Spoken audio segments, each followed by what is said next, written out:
about the internal audit for ISO 14001. So how many of you are familiar with the 14001? Have you gone any training or understanding about this? This is our first internal audit training for all of us. How about the intro for ISO 14000? We are all aware of our policy and objective. Policy.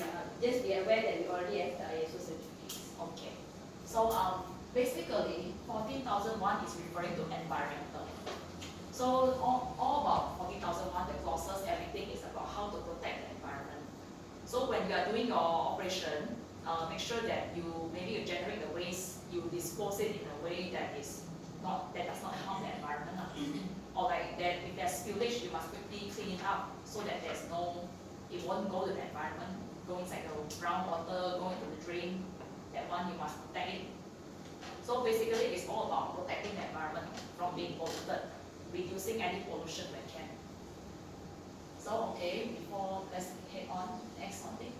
This is our timeline. So basically, we all plan our session like this. We'll go like this schedule. I will do a morning break and the afternoon break just for you all to just a bit like to fresh up a bit, okay? Because sometimes staying too long can be quite tiring. Then we will do a bit of ice breaking. There's a discussion and a bit of a small role play, just let you get familiar how to do the internal audit. So roughly we will try to cover until 4 o'clock. Okay, so before we start, let me introduce myself. So I'm Ganjami, you may call me Miss Gan. So I'm a graduate from Utah. I study environmental engineering. So I'm about roughly 5 years since I graduated. Then before that, I worked at the GOH circuit industry. I worked as a document controller and also internal auditor. So during that time, at GOH, I learned about all these ISO and how to handle documentation. So I basically have some of experience in handling all these ISO. And currently, I'm an SQC consultant. So this is my profile. And before we go on to start on, let's do a bit of ice breaking. Can you all introduce each of yourself, starting from here? Yeah, sure. My name is Lion Lim. Just joined Omnimetric almost 1 year. Yeah. What is your department? I'm under business development. Business development.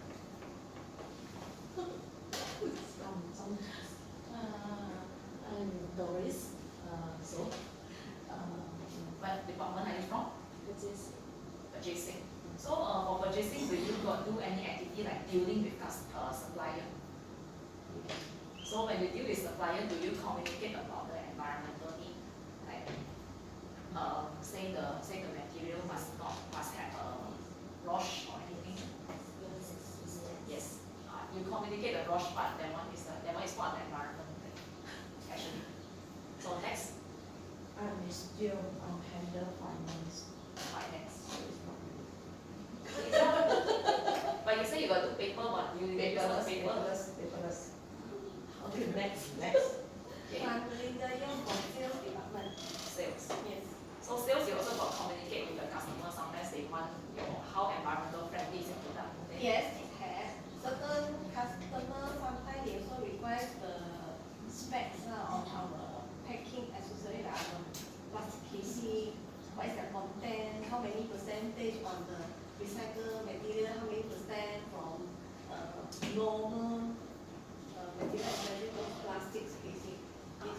Yes. So that one sometimes you have to understand the product spec so you can tell them, right? Ask supplier to send us the content. Oh, okay. Yeah, because the casing is not manufactured from our factory, so we need to get the info from the supplier. Yeah, only to email back to our customer. Okay. Yes. Okay. At least you're aware what to communicate to your customer when it comes in terms of environmental needs and requirements. Since last year, this kind of inquiry or requirement is more and more, especially from Europe side. Yes. From Asia, people still not understand yet. They not concerned about this issue yet, but for Europe side, yes. Even there, they practicing go green more and more. Even yeah, a lot. This one later we can talk in depth later when we have the audit side. Okay, next person. My name is Brian, sales department. Sales department. So you are also the same at the communicate. The communicate is Side by side. Yes, and this job from the JC. Jason also. I am Lim Jingan from maintenance department. So maintenance is part of production, right? Yeah, So production definitely handle a lot of chemicals, yeah. operation. So when you are handling operation, you have to make sure the environment is being protected. I'm Farhan Izzat from production then. Production planner. So do you involve in any production, or you just do the planning? Planning only. Maybe like a slide is you want to determine like how many raw materials you want to consume, is it? Do you when you detect inside the raw material, you want to prevent wastage of raw material. That's one of it. And my straight from HR department. HR. HR is more about awareness, communicate with their awareness. Next, I'm Jay, I'm handling HR and safety. safety. So safety definitely has connection with environment, right? Especially in terms of emergency or that. Yes. You all do this thing. Okay, okay, good to know all of you here. So, okay, we proceed our ice breaking. Next, let's do a bit of a game here. So this game, actually, I brought along a pipe. You can see over here, this pipe. This is a pipe. So just now, we all form a group of 5 persons. So just now, group A and group B. Then your task is that you need to use 2 fingers, your 2 fingers like this, to position the pipe. So 5 person position the pipe, two fingers. Okay. Try to lower it from your shoulder length around, shoulder height around here. Try to lower as low as possible. Your hand, you have to try to touch the floor as fast as possible. Until the floor. Yes. Until the floor. If any one of your fingers touch the pipe, like let's say maybe you are going too fast, you go your fingers go downwards, but your others don't not yet, then this one you have to restart. Or if you did not position properly, the pipe roll down, then it's also you have to restart.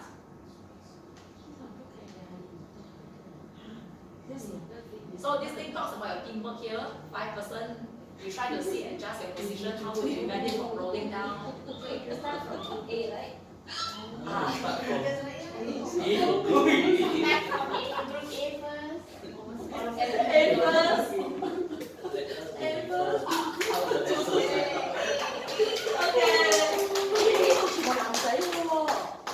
So let's talk about the area. Okay, move on.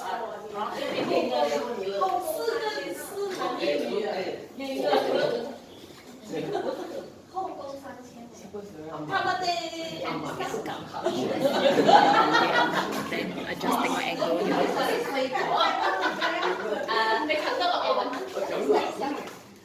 Tôi làm cái đó để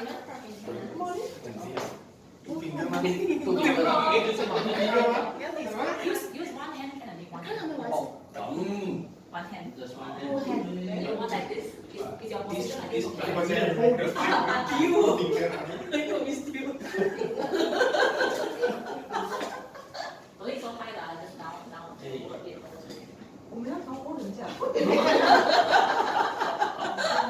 Two fingers. Your hand has to touch the floor. Shoulder.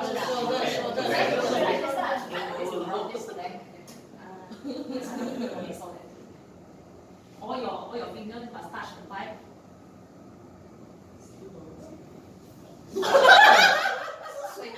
Hey, that's what I asked you all. Why you all want the position the same way? Why not one here, one there, one here? That's just something you know.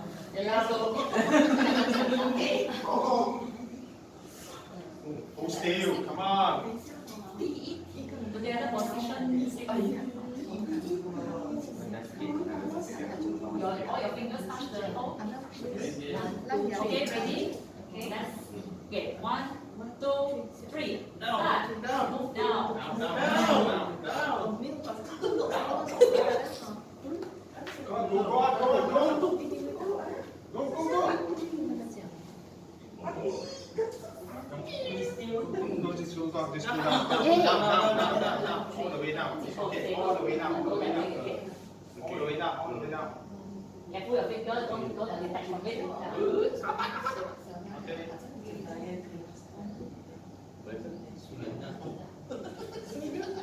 Down, down, down, down, down, down, some more down, some more down, some more down, down, down. Master. Go, go, go. Okay, okay. Oh, I saw some, is it detaching? Oh, no, definitely not. Okay, all the way down, all the way down. Down, down, down, down, down, down, Okay. down, down, some more, down, some more. Nah, Until our finger together, touch all the together. floor. Okay, down. Okay, can. Stop. 1 minute, 1 second. 1 minute, Oh, 1 second. Tipo. Nanti awas tipo. Alright, how about group B? Group B, B. I'm sure group B has some.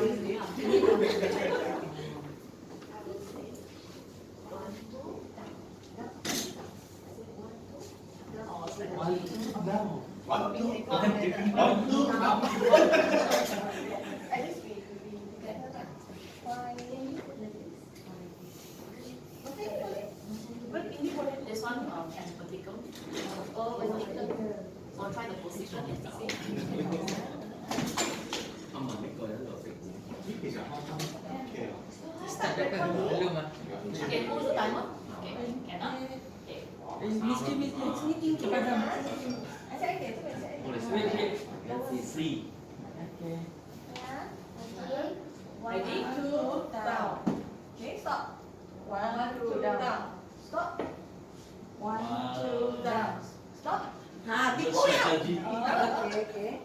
Restart. One, Oh, 2, Up. one, Okay. Up, down. Adjust first. one, Okay. two, left. 1, 2, down. Okay. Adjust.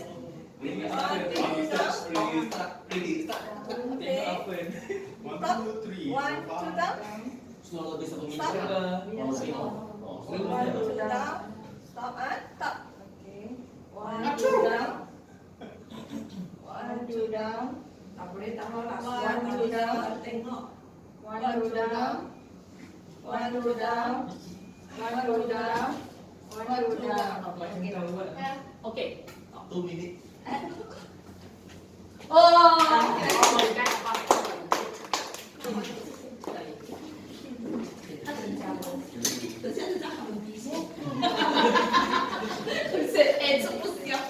Nhiều cùng dân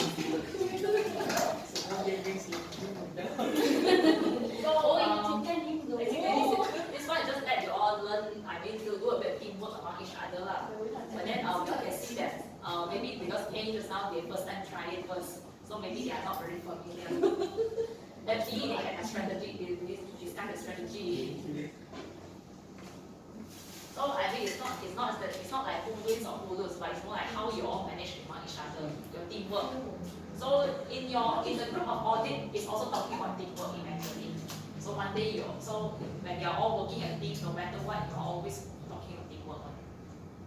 So okay, that's a good. I saw you all do participation. Good, you all do your best there. Right. Let's proceed to our training. So let's talk about, but before we all want to start the training, this is our course objective. So you need to have a basic understanding on the requirements based on the standard of 19,011. So 19,011 is the guideline for the audit, guideline for internal audit. So this one is so our training content will cover about this 19,011. And to promote objectivity and consistency in your company audit process. So make sure that when you are conducting the audit process, you follow according to the system. It's always systematic and then it's consistent, not like later like one time you do it, you follow this method. The next time you do it, you follow the other method. The auditing will get confused and the system will be very messy. So, and then the third one is you need to view auditing as a tool for management to assess effectiveness and suitability of environmental management system. So, using the audit is not only just to check for finding errors or anything, but it's also to see how well your company comply to this environmental management system, called EMS, EMS in here. So is to see that how good your company comply and if there's anything you can do to improve the system. Okay, before we all go into the trainings part, let's do a bit of exercise. This one is one of the exercise.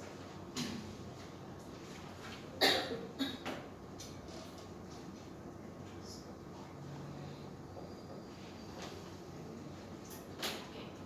So you see this exercise one.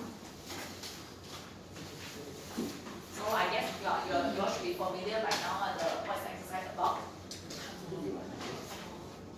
This is a different article, but then almost the same practice. Identify for any F. Can I open the light? Yes, can.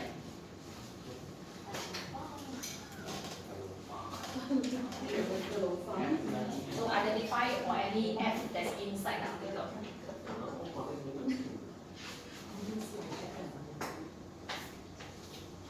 So 10 minutes will that be enough?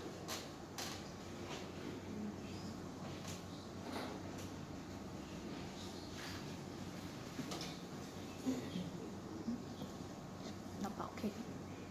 Saya cuma risau dia punya. Nanti dia punya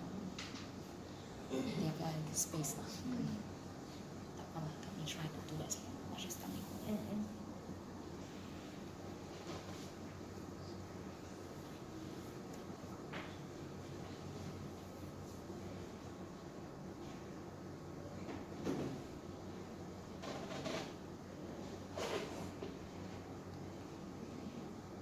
Okay, is everyone done? Yes. Shall we continue? Okay. I don't like 14, but they, I just let you all know. How many F this time you found?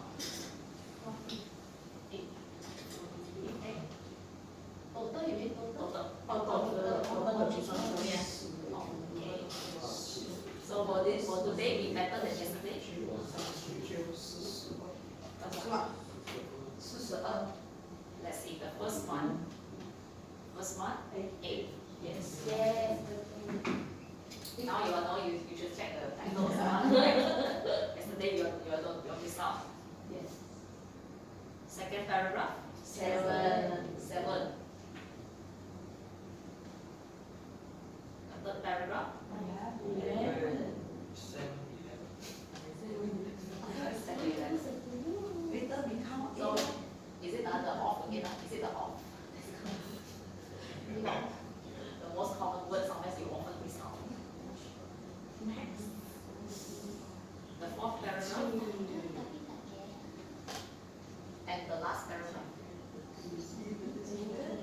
Okay, we count. Yay. 现在开始算 A。A 它有几个？ We get all correct, then it's total is 42.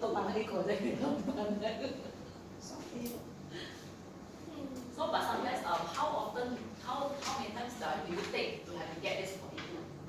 It's like sometimes first time maybe you Yeah. did not get it yet, you have to do it the second time again, third time I have to go and check again, right?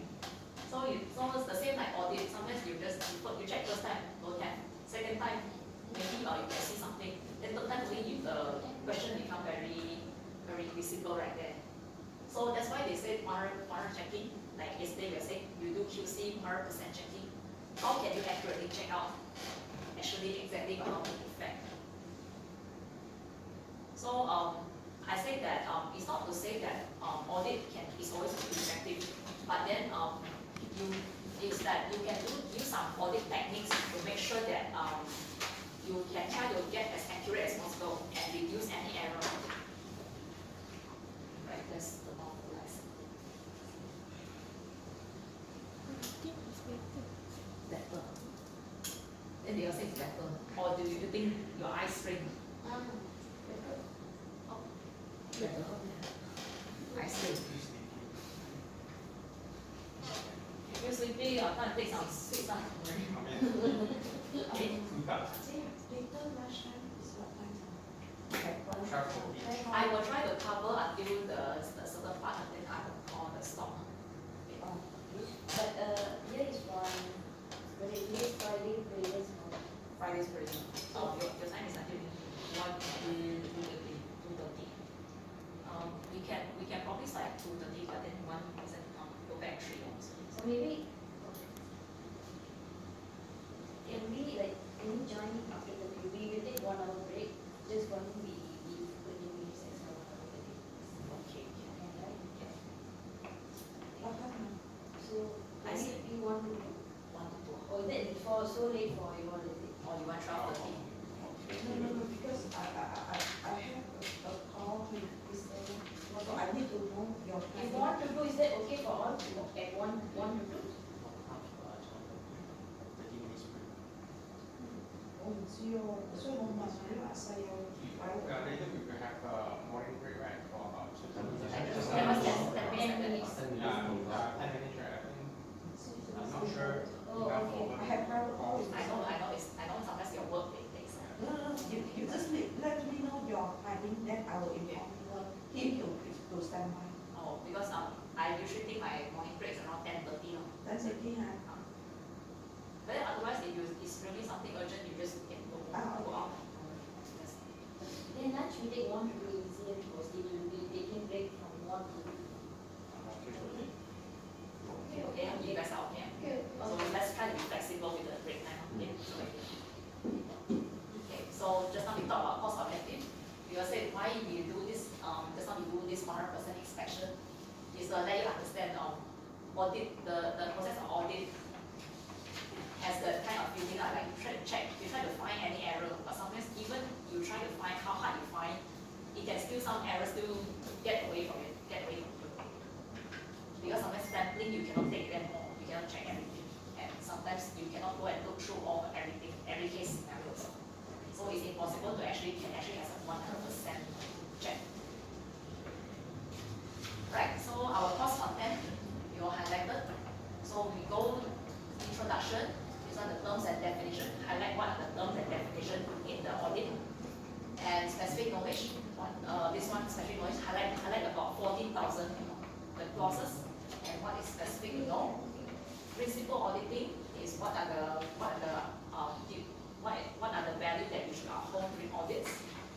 How to manage an audit, how to conduct an audit, and of course, what is the competency required of the auditors. So okay, let's go to introduction. So introduction, let's talk about what is audit. So I'm sure you all have a brief idea what is audit about. Audit is about inspection at workplace, or not even the workplace, but inspection site at the workplace, anywhere that has something that has a criteria you want to check. That's called an audit. So for audit, we have the 3 types here. So we all said before, internal. Internal is done by first party, meaning that in your company, the company will audit their own people. But that gives an exception. The department workers cannot audit their own department because that's impartiality. So usually we will say that among internal auditors, usually it's audited by internal auditors that are independent. That means they are not related to the department. Then external, you have a second party. External are usually the parties that have connection with your company. Your suppliers, your customers, your stakeholders, like even your neighbors. Sometimes they will say that, I saw the smoke come out from your factory. Then they'll say, I worry my site will get, my people help will get affected. So I want to go and see what is the smoke, where did the smoke come from? What's the process that creates so much smoke? They cannot audit you. Then third party we call totally independent. They have no connection with you, but then you sometimes want to call them because you want to do your certification. Sometimes there are some like the law, especially for in terms of environment, a lot focus on DOE and DOSH. They are the one who will liaise with you and then they will come and do inspection your site when needed. So they are called third party auditors. So what are the areas that they usually audit? So depending on what is audited, the quality system, not only quality system now, sometimes like you said, we are now studying environmental process, so definitely focus on the environmental factor.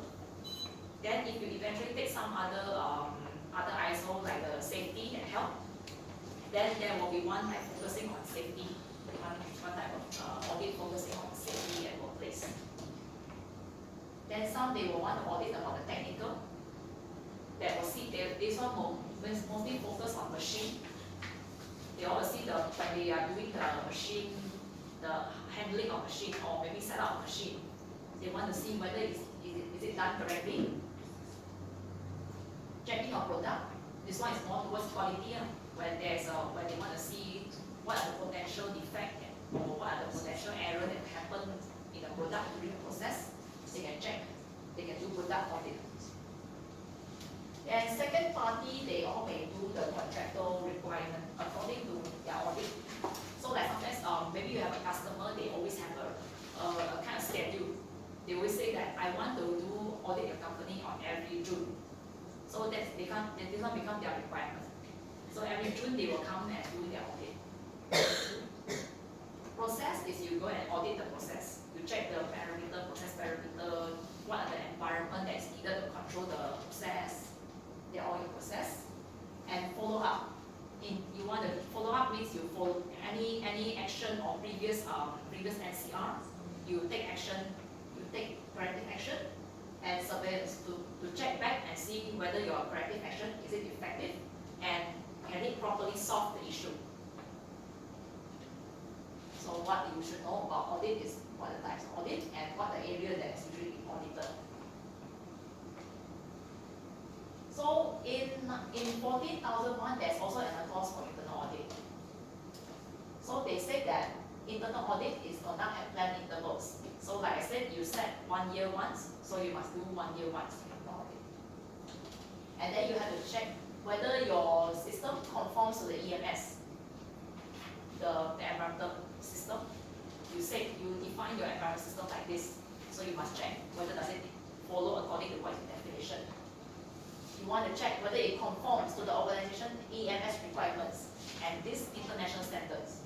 These international standards is the 14,001, referring to this 14,001. There are also other things you want to check, like maybe the law. Is there any law that your company follow? Do you know any laws? We're just following the DOSH and DOE. DOSH and DOE. Is there no schedule waste? Have. Schedule waste. So there are some like Schedule Waste Act that tells you how to dispose this schedule waste, Yes, we follow the schedule based course. Right. So like when you want to show your schedule waste or like how to store your schedule waste, there is a requirement you need to follow. Yes. That's the law, regulatory requirement. And then you must make sure that all your EMS is effectively implemented and maintained. So your process say how to do it, make sure it's implemented properly. You say you got to do a record about your supplier or anything or any information you must maintain also.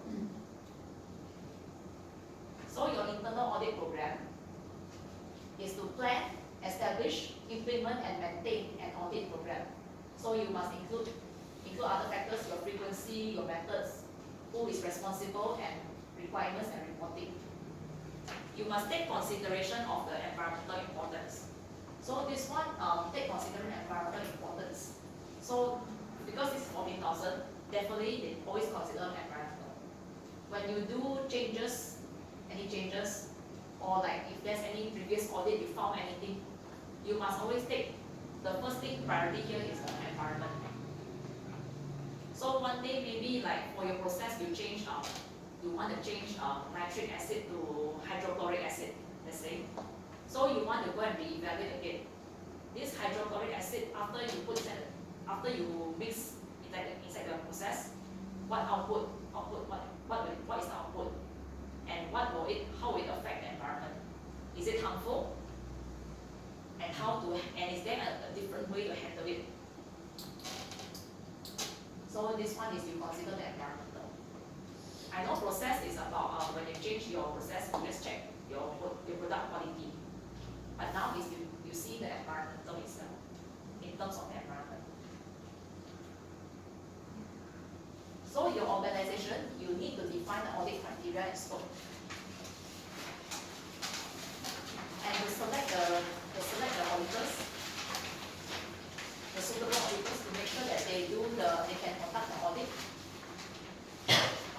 They conduct the audit, must follow according to the objective, make sure that make sure it's according to what you want to check. Your criteria is you want to check the environmental factor, so don't ask them go and check the quality factor.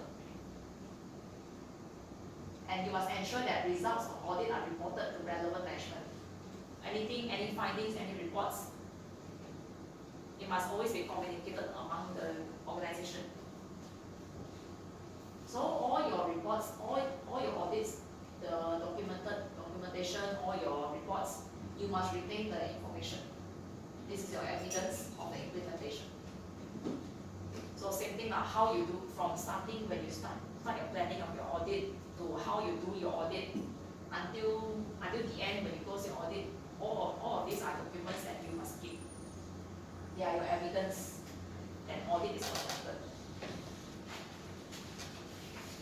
So that's a brief introduction. We introduced about what is the audit, what the area is audit, and basic understanding what is the audit criteria.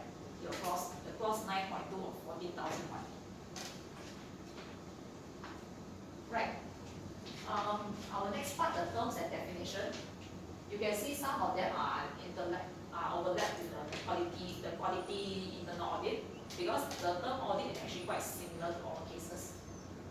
See that all these things, all these audit terms, they can actually be used in other ISO audit, because ISO is an integrated system. So all the ISO, as long as you talk about audit, they all use the same criteria. All of them are the same explanation exactly. So you can see inside here the definition. This one is from 9001, but they are actually the same definition inside. They share the same definition. So like if they are talking about audit, so they all said it's a systematic, independent, documented process to check for evidence and evaluating whether the objective is fulfilled and whether the criteria are fulfilled. So audit, like I said, you go and check, you check your criteria and you check what is the evidence, you compare. Is the criteria and evidence, does that match? If they match, then comply. If they don't match, then no, that's an NC. So your program is your audits, the audit that is planned for a specific time frame. So you say, I want to do an audit session, or like customers want to come and do an audit. That's their audit program. Your scope, extent and boundaries. So not only the scope, highlight about what is the ISO. For some company that's very big, like they all produce multiple kind of product, sometimes you want to set the scope, a smaller scope, like they say, they want to audit just on focusing on the manufacturing of a certain product only. They don't want to, like I said, they just want to focus on product A only. So they don't want to go and focus, so they don't want to check on something something else like product B or product C. They don't want to check that part. They just all focus on product A only. So that's their scope. And your plan must have the activities and arrangement for audits. So in your audit plan, you definitely want to mention what area you want to cover, what activities you especially want to look into. Maybe you want to ask them to do a mock drill sometimes. A mock drill to test how they aware to the emergency. That's what you can define your activities. And next, the criteria. So your criteria is your policy, procedure, requirements. This thing here is the system. Means it's your system. Because your system is a fixed, usually it's fixed. You cannot simply like every day change it. So your system is like a fixed guideline for you to follow. If your evidence cannot follow the procedure, then they consider it is an NC. That's your criteria. That's why when you're checking your criteria, you always check according to these requirements. And your evidence are reports or statements. that you can find during. So you want to find the evidence is to check against the audit criteria to see whether is your evidence and criteria does they match or not. And what is your findings? So findings are when you evaluate your criteria and the evidence. You evaluate the criteria and evidence and you see, you may want to do some comment and say that they all got do the process accordingly, but they did not exactly, but some of the steps are missed out. Then that is your finding. So let's say that the spill kit is available, but then some of the equipment is not changed or is not updated. That can be your findings. I mean there's a conclusion. So you have to draw up a summary of your audit findings after you factor the audit objective. So you compile the audit findings and then you check the objective, see which one is relevant, like any MC that is relevant to the objective, then you issue it out. You summarize out everything, that's the conclusion. This one here. So your client here is any organization or a person requesting an audit. So the organization here can also include your own organization.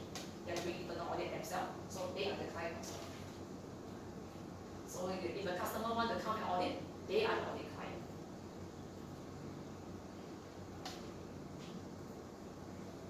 So for an auditee, is the organization involved in being audited. So anyone who is being interviewed, not only interviewed, but they are also involved in helping to answer this audit. They are called auditees. Those who answer the auditor's question, they are auditees. Audit team, they usually consist of one or more auditors. And auditors, they are persons. Auditors, just now we said audit team. So each team, inside the team, definitely has auditors. Auditors, they all have personal attributes and competence to conduct an audit. And there's technical expert. So any person who has the specific knowledge to have. So like sometimes the auditors is not very familiar with a certain product or a certain machine. The technical expert is the one who will give advice, and who will tell them about what is true and what is the correct practice. And this one is for 14,000. So in the terms and definition for 14,000, they highlight a bit about what are the environmental needs. So like they said environmental. So in environment, you say environment is your surrounding. Even inside here is your surrounding. So you will say that is this environment conducive or not? Then you will say, oh, aircon not very good, or lighting not very good, or anything. They are all environment. So you see the surrounding where an organization operates. So it includes all these factors inside. Anything that is has interaction with you. Your natural resources, so your electricity and your lighting, they are all your resources. Humans and their interrelation. So like if you're outside there got people doing construction, then you may feel like the environment is different from here, from how it looks like now. So those are the environment. There's environmental aspects. Aspects are elements of an organization activities, products or service that can interact with the environment. Okay, what the other aspects that can be used in your office? I think some like your office, now you mentioned about paper usage. So one of your aspect is consumption of paper, correct? The aspect here is called consumption of paper because you use paper. Your interaction with it. This one has interaction with the environment.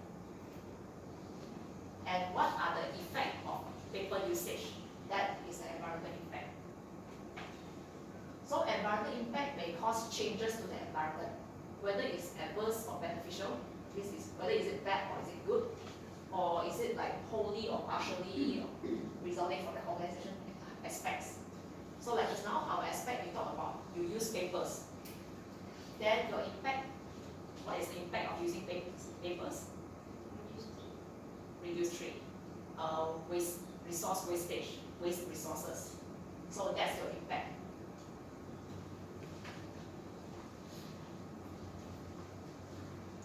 So your environmental management system, this thing talks about your EMS here. So your EMS is a management system that you use it to manage your environmental aspect, your compliance, that is you follow whether you follow the law or not, and address risk and opportunity. So when you are doing the EMS, you will have to cover at least these criteria. Address the aspects. You want to check whether you got comply to the law, whether you got address the risk and opportunity that may affect environment. So that's your EMS scope. And then you have a policy also. So are you aware of your different policy? Yesterday we talked about quality policy. What is your environmental policy? Reduce energy, Anything else? and reduce pollution. Do you like make sure that your product is it friendly to environment or something? Like since we communicate environmental awareness to the customers and suppliers, and we all communicate with the employees also. Yes. So you must differentiate between your policy. Some people they confuse the environmental policy with quality policy. So you have your tag, you have your name tag or anything. Where can you find your policy? Make sure they are communicated to people and they all know what is what. Environmental objective is the objectives. So yesterday we all know that there are quality objectives that says that you all say your raw materials need how many percentage. So how about any environmental objectives? You say you reduce We reduce electricity about 5%. 5%. So you can calculate the consumption. And then for HR, we give environmental awareness training to all employees, minimum 1 hour per year. We have the things remaining. How about sales? Is there any objective? Yeah. So, sales Any sales objective?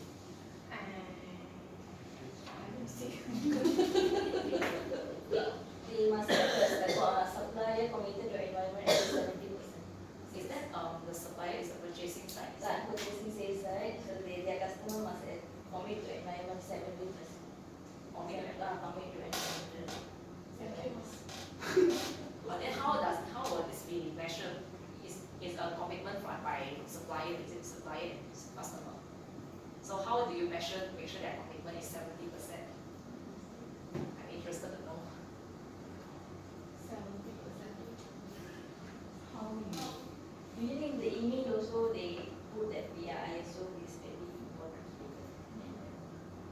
But then when it's this kind of objective, usually you have to show a result how you calculate this 70%. So I know sometimes like supplier evaluation you can evaluate, you have the marking. Then how about you say you want the commitment, your commitment?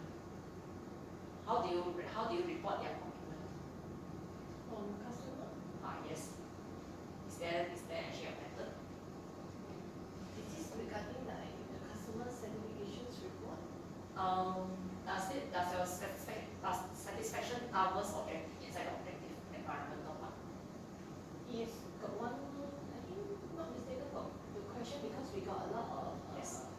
Q&A questions I did take. So one of the, yesterday we talked about the environmental issue. Yes. So they are saying is a product will affect environment and that's all like that. But no, not all lah, but in the question that they have, At least there's one. that they involve. And so like maybe not really maybe it's not an objective, but sometimes sales you want to make sure that your requirement can fulfill customer. You say now customer a lot demand for environmental. Yeah, Like yes, environmental friendly especially product. from Europe side. Ah. Yes. So you want to make sure that you can fulfill the environment. Your product can like reduce, it's not harmful to the environment, and you can also ensure there's business for them. So that can also be one of sometimes how you practice to make sure that you help the environment as well. So what are environmental conditions? They are called the state or characteristic of the environment, and determined at a certain point in time. So this one is like you do a surrounding survey, you survey what is the environment. Like you maybe want to measure your air quality or measure your surrounding noise. Is there any very noisy atmosphere recently? Like suddenly got people do construction, so suddenly your factory site very noisy also. Then this one has a condition, the condition suddenly change, there's a change in condition. Your environmental performance. So this one is talked about your performance related to the management of environmental aspects. So how do you manage your environmental aspects, and how effective is it? Not just like you said, you want to reduce the paper because you want to reduce resources wastage. So like you said, your most important practice is usually you say you bring double-sided. So that is one of your way, and so you check, can after you printing double-sided, the number of waste of paper used, is it reduced? Have you managed to reduce number of paper? This one is just like you just evaluate the performance and see whether your action taken is it effective or not. Life cycle is consecutive and interlinked stages of a product or service, from raw material to final disposal. This one, the life cycle is talking about the product in your company. They want to measure from the moment it starts, like it starts from where it starts, the origin, like you said, the paper, it starts from tree. Until the end, you go and throw it in the dustbin, then you go to the landfill, that's the end of life. So this one is evaluating the life cycle of the paper. So they talk about how the stages of the product.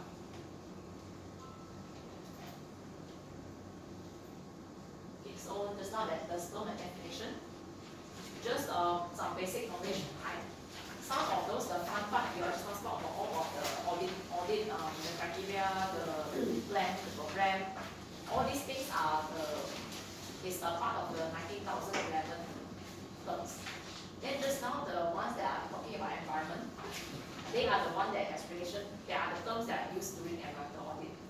So they will want you to check, like sometimes when you are doing the factory site survey, you are checking for the environmental condition.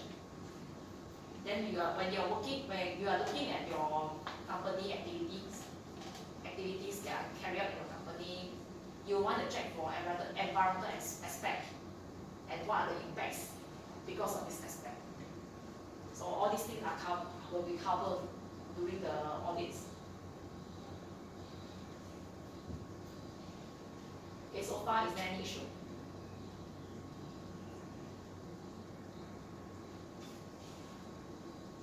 Okay, section 3 is actually talking about specific knowledge. So this specific knowledge, we are talking about it will be covering about the ISO 14000. So the clauses, the clause 14,000. Also like all the ISO booklet. Later, when we all do an exercise, you also need to refer to this ISO 14000. So if you can, either you prepare your laptop or you want to print out also, it's up to you. So covering the 14,000 courses. So okay, just like the quality internal audit, they have a standard. This standard 14,000. 14,000 says is the environmental management system. So this one is the standard that's used during 14,000 audit. So this is like the law book. Whenever there is when they want to do inspection or when you do audit, like let's say they check your environmental aspect and impact, they will use according to this guideline over here. And this 19,011 is the general guideline for auditing. So it just teach you about how to do the audits and what the requirements for auditors and what kind of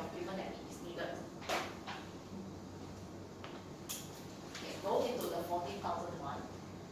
14,001 they share the same structure like 9,001.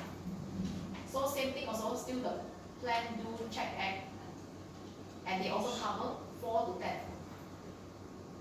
4, 5, 6, 7, 8, 9, 10. 4 to 10, all the, so the, you can see it's quite similar to the 9,001, except some of the criteria are a bit different. So definitely, always, number 4 is always organization and its context. This one, organization and its context, same like the quality, you definitely want to highlight what is your scope, what is your company scope, what is your company profile, and what are your company potential risks, or what are your company internal and external issues that you may face. So all your information within your company is used as input, including all these things, all these other inputs, customer requirements, needs and expectations. They are all inputs to help build up this system. So the leaders will take into consideration all these factors to do their planning. So once again, leader play their role. Leader, they are playing their role. So like they say the top management is in charge of deciding the policy. The top management has to be aware about what are their goals. They have to communicate with any client, their interested parties, what is their commitment. So the leaders, using all the information, do the planning stage. So planning for environment here is more about how you want to reduce pollution, or more like reduce any risk to the environment. So you identify just now like one your impact is that if you use too much paper, you may cause waste of resources. So the management may want to do a planning on how to reduce the paper wastage. So that's one of the planning they can do. After the planning, they also determine what are the resources needed. Resources is for the support purpose. So definitely, also the same thing, like you want to see your competency, you want to see your whether you have enough equipment to protect the environment. And finally, operation.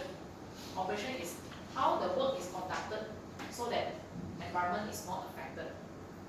So you say that you are doing storage of materials, storage of chemicals. So how to prevent the chemicals from leak into the ground? You say you do containment tank. You got to do a separate drainage so that the chemicals won't flow out. So that's your operation. Performance evaluation. So like all the ISO system. Every time after you do the planning, you take action. You want to check how effective is your system. Is your planning can work against this operation? Is it effective? So check the evaluation. After checking, do improvement. So even if you already comply, you are working at a very good level already, still continue to do improvement whenever you can. Definitely after by going through this EMS system, you definitely will check your customer satisfaction, your EMS result, and how good is your product and service. They are your outputs.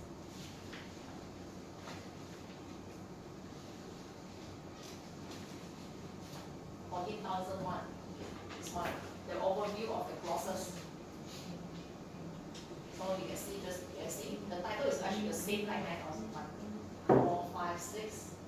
But some of them are a bit different. Like you see, leadership. In 9001, 5.2 is quality policy.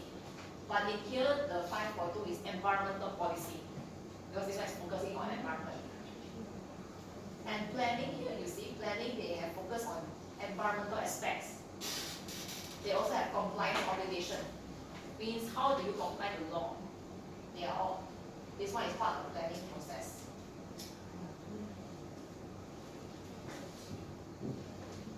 So 7 is also the support. Support is roughly the same, but then maybe their context a bit different. Like 9001, you ask them, are you aware of quality policy? But in 14,001, you ask them, are you aware of environmental policy? They are interchanged. Operation. So operation, you can see, is very simple inside this 9,000 in 14,001. This just last time we were talking about the 9,001. It covers a lot. Like it will cover R&D. It will cover how to make sure your operation is according to what is the process, what is the criteria. But in the operation, they just want to check whether your operation is done to protect the environment, just like that.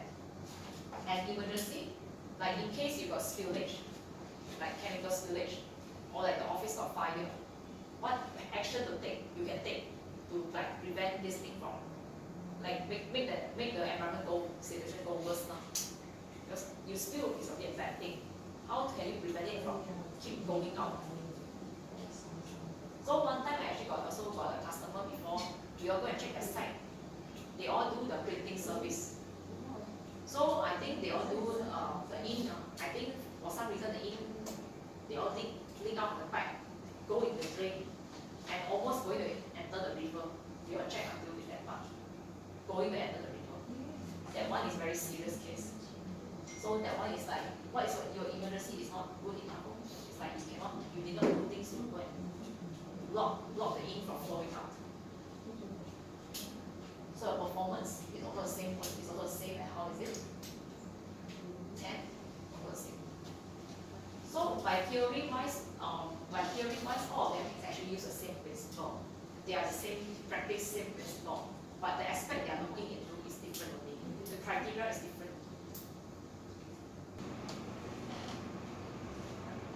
So next one we talk about leadership. Leadership, the same term as quality. When you talk about the top management, what are their responsibilities? Now they are taking into factor the EMS. Yesterday we talked about QMS. So today is EMS. Like the leaders, they have to take accountability for the effectiveness of the EMS. So that means they usually do the review. They review your performance and see, is your EMS system effective or not? Is there any complaint from DOE or external parties? Then they all want to check and see if they all complain, is it because the EMS effectiveness is not so good? And they are also the one who set the policy and objective. So the policy and objective, they will decide whether is it suitable to your company or not. And they must make sure that EMS is integrated into business process. And they should know what are the resources for EMS and the effect and why EMS is important. They must be aware of why effective EMS is important. Because maybe they will know that if they all did not conform to EMS, maybe they will get complaint from DOE, maybe their business license will get suspended. So anything that this one can affect the business. So they know that. So they must aware of the effectiveness. And they must also ensure this one achieve intended outcome. So do the monitoring, analyzing, evaluation to make sure that EMS will achieve the objective, will achieve the target. Then how you support? Then they also need to support. Like in case there's some issue that's happening, maybe the production don't know how to do. Then the top management has to be the one that give ideas. Okay, now they say that because we are generating some new wastewater and then people complain that it's over limit.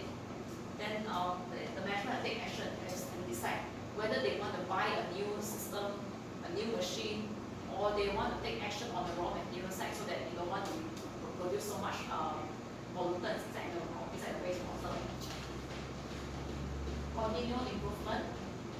So like I said, you all said that you all want to reduce paper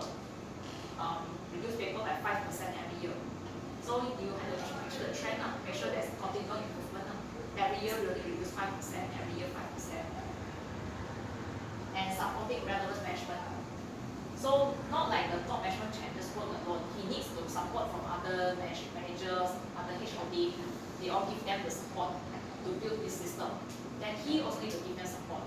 He also need to help them, like sometimes they have an issue, he help give them advice. Or if he is the one that receives any complaint, he will usually have to do discussion with all the managers, other department heads. so that they all know that what to take action or how to solve the issue.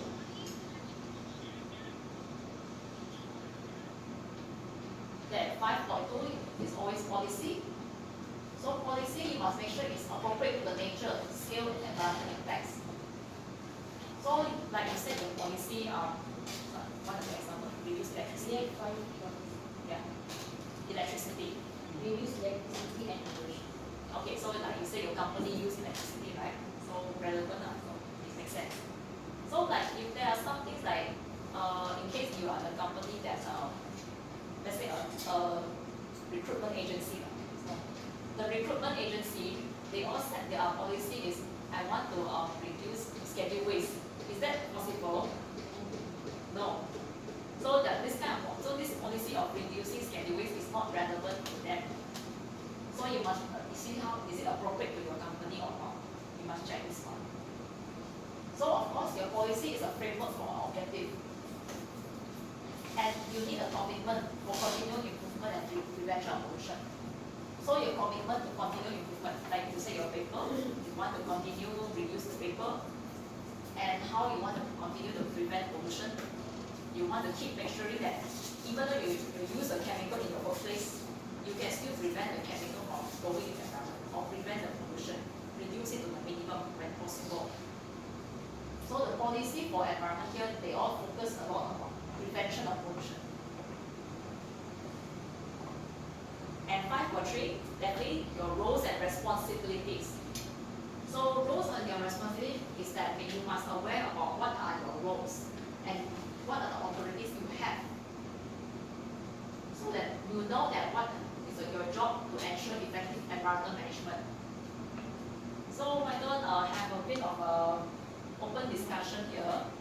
Can you all want to share about a bit of your JD, your job description?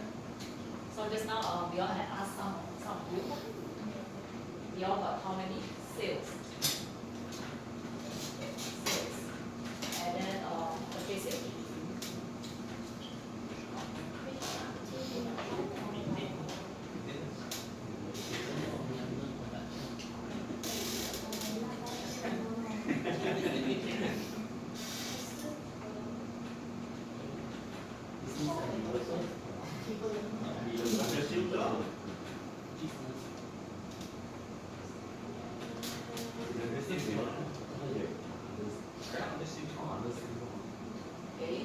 Okay, so these are some examples here.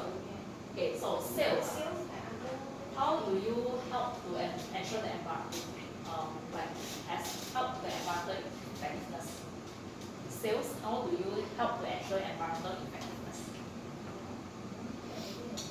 When you are communicating with customer, how do you promote this environmental, your EMS?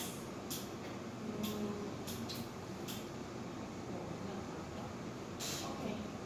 One direction is those time our ID we got cleaner box and outer carpet. So now upgraded only outer carpet, no more in. No, but is this this is your practice, but what are your role? When you are doing a job, how can you help with this environmental management? Most of the time we use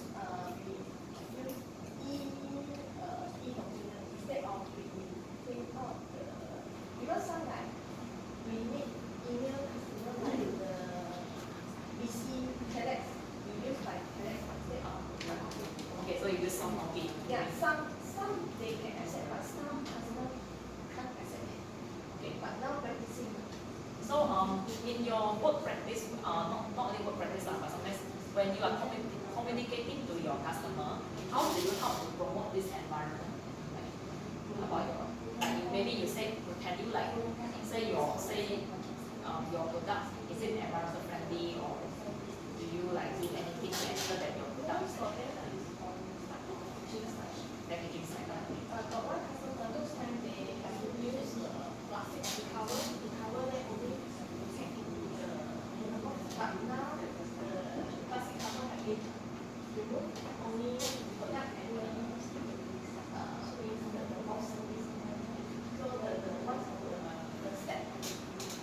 But when you communicate to the you definitely got to tell them something about some information about your product, right? You say that your product is how environmental friendly, you say like reduce less carbon. 澳洲 cannot less Cannot. carbon. But they must Because have our is filterable. Ah, yes. Our one is filterable. they must have a document. Only that we can start with like plastic casing, plastic casing, content of the plastic casing maybe is 10% is the recyclable material, 10% is organic. Only we can start with that. Then you say less carbon or there's one for the moment our product not at the not in the range yet. Okay. But then you got to communicate the documents, right? You got to send the documents that. Like yes, my shipping colleagues, Yes. some customer will to ask either my Canex my hard copy. So in my Canex we just send the soft copy, that's it. So you usually communicate the product. Actually, I think we don't need for too much. Our main purpose is save cost. Must be Bitcoin.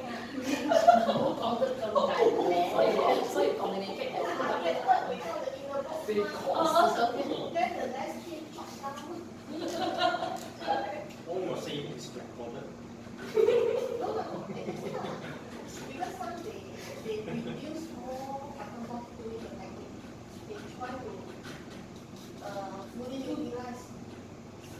I think you communicate to customer lah. Unless customer want information, you communicate to them. 哦，packing 那inner box 好。 So how about purchasing? 不知道。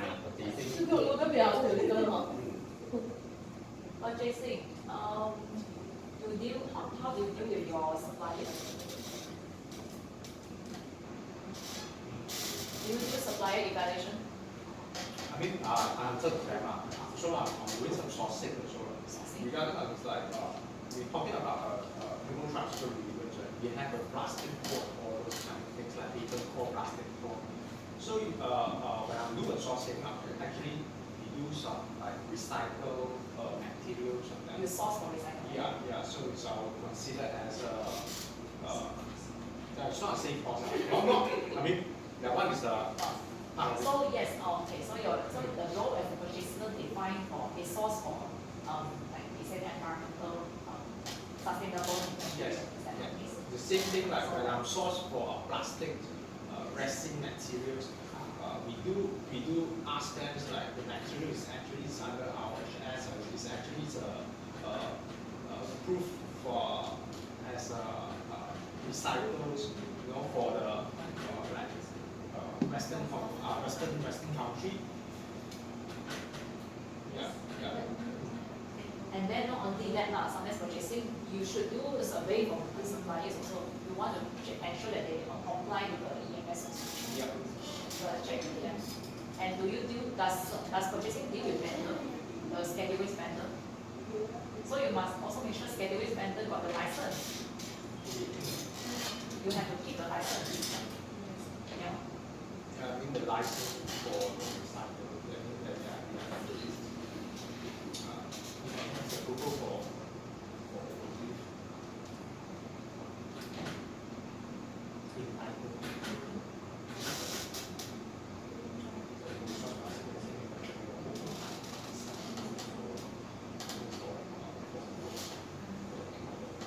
So how about HR? You guys have thought a lot about it. We give environmental awareness training to all the employees. Yes, all the awareness training.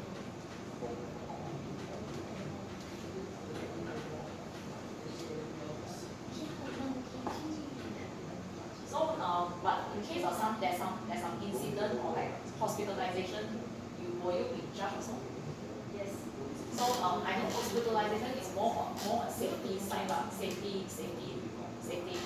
How about do HR got deal with DOE? Safety. For safety side, Besides we already reviewing. safety. So, sometimes the HR will liaise with DOE when there's something needed. And also for inspections and everything. Yes. So there's a bit like a sub Yes. responsibility. So like when you have any issue, you communicate. I see.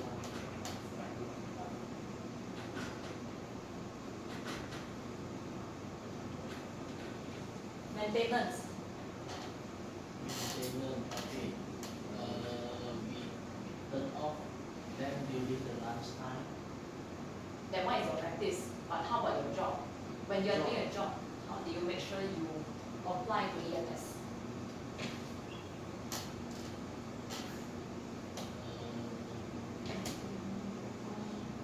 Do you do practice according to SOP? Like when you want to pour the chemical, do you take the whole tank pour out or you use the pump?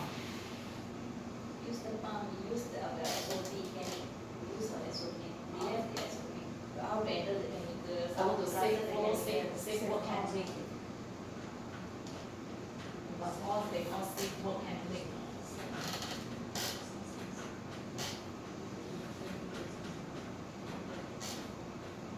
Then you also say you dispose chemical, is it?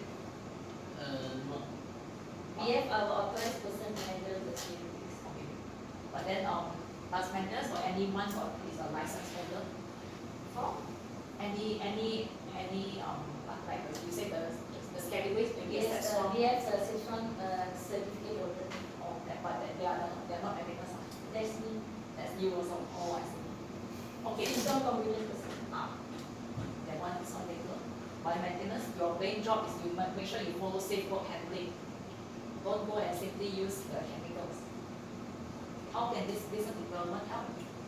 Actually, so go on. You need to cover everything, right? Yeah, yeah. The other thing is that I also suggest the company like on the formula itself. Currently, we are using all those like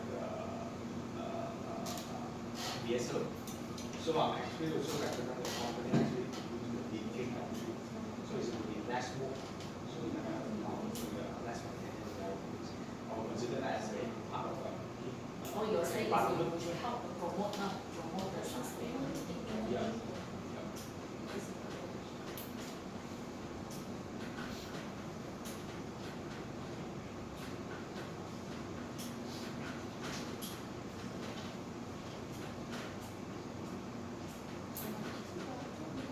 So you basically help ensure that there's sustainability throughout your company. Like you want to say you source for more friendly materials or more like you want to capture customer requirement. Like sometimes they have more stringent requirement of environmental, so you want to make sure your company can do it according to what you want. Because as sales side say, like for the Europe country, like they are more promoting on the friendly environment. Yeah, so we also have to stand by in case we have anything, so we have to support. Okay, like just now we also mentioned another one is the certified person. Like just now Miss J said she's a SAP holder. So SAP holder you also have your own job definition, right? Yes. You want to make sure that the waste are always properly scanned, properly storage. Your scheduled waste store is managed properly. Disposal also on time. Yes. Is there any other things you any other position? SAP Oh, see. Efficiency can have coordinator is not really a license holder, but they have undergone the required training to take care of the safety at workplace. So they are a bit like a small safety team in the workplace.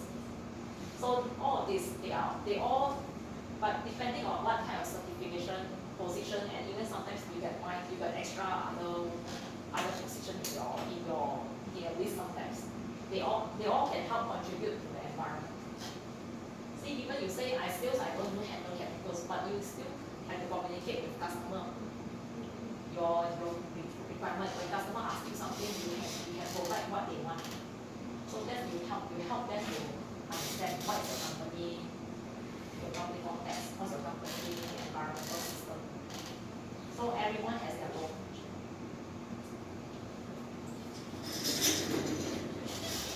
Okay, continue on. So part six we talk about is planning. Planning, the first thing you definitely want to address risk opportunities. So, but inside here the risk and opportunity is more towards about the environmental cost. So like you say that when you are doing the context, take consideration of your interested parties. So, is there anything they want, any aspect I can raise up? Okay, what your customer has a very has a strict request. And just now she raised out Linda raised out about the customer requirement, say that some customer very strict, right? Has a strict environmental requirement. Yes, the compliance. But okay, so sometimes the customer is very strict in their requirements, and then you felt like I cannot meet their requirement. Sometimes you may feel like this. So your risk, the risk that you may face when the customer is very strict is that you may not have the documents able to meet the customer requirement, and maybe you may lose the business opportunity. But there's also an opportunity behind it. That is, if you are willing to overcome the hardship there, you want to take action to like try to make your product comply to what the customer want, then this can have an opposite effect. You can get the business of your customer. The customer can approve you. So they are both risk and opportunity. So like the Linda case here is like her case is like the customer, how to fulfill the customer requirement. So if she can take action to address, like reduce the risk, I try to make it to ensure that I can meet the customer requirement as much as possible. That will help to address the action. So okay, just now we also talked about environmental aspects. So your aspects is usually within the defined scope of EMS. You need to see what is the aspects and the associated environmental impacts. What are the impacts that it can influence on? So like just now we talked about the paper. So we say in terms of the life cycle of paper. So at one point the paper will definitely be consumed. When you consume the paper, definitely you waste the resources. So the impact of wasting the resources, it can cause like maybe there's lesser tree in the future, there will be lesser paper. So the impact of every aspect. So depending on what activities you are conducting, they could always have an impact.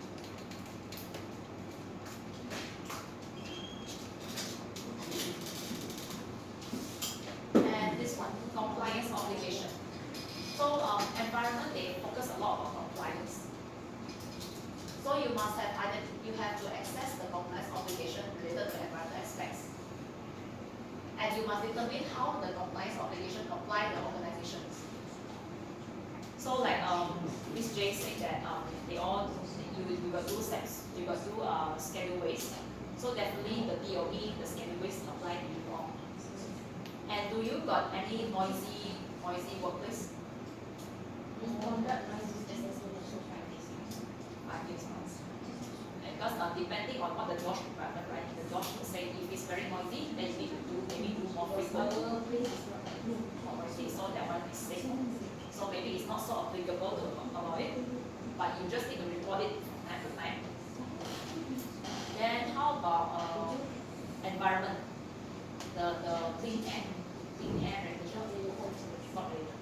So you don't have scrubber. No scrubber. Okay, so this one also not related. So like if in case some companies they all generate gas. Very minor. So like some companies the gas they produce out is very they say it's very high concentration. So they need to do the scrubber. The scrubber that is to help to reduce the pollutants. So the scrubber system definitely there's a licensed person to handle it.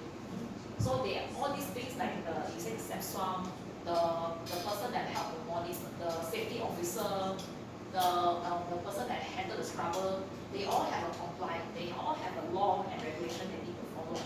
So the compliance, they have to follow the compliance. So like the law say that you need to report, you every year need to report to them, need to report your safety in workplace, then you must report every year. So if you miss out that 1 year report, then you will get fined.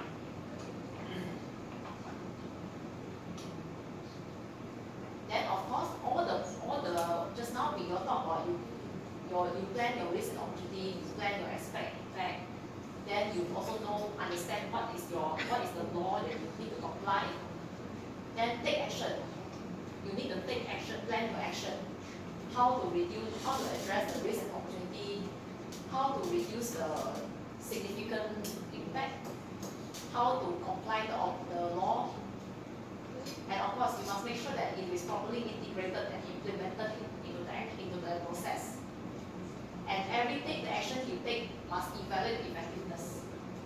So like you said, you want to comply to the DOE law.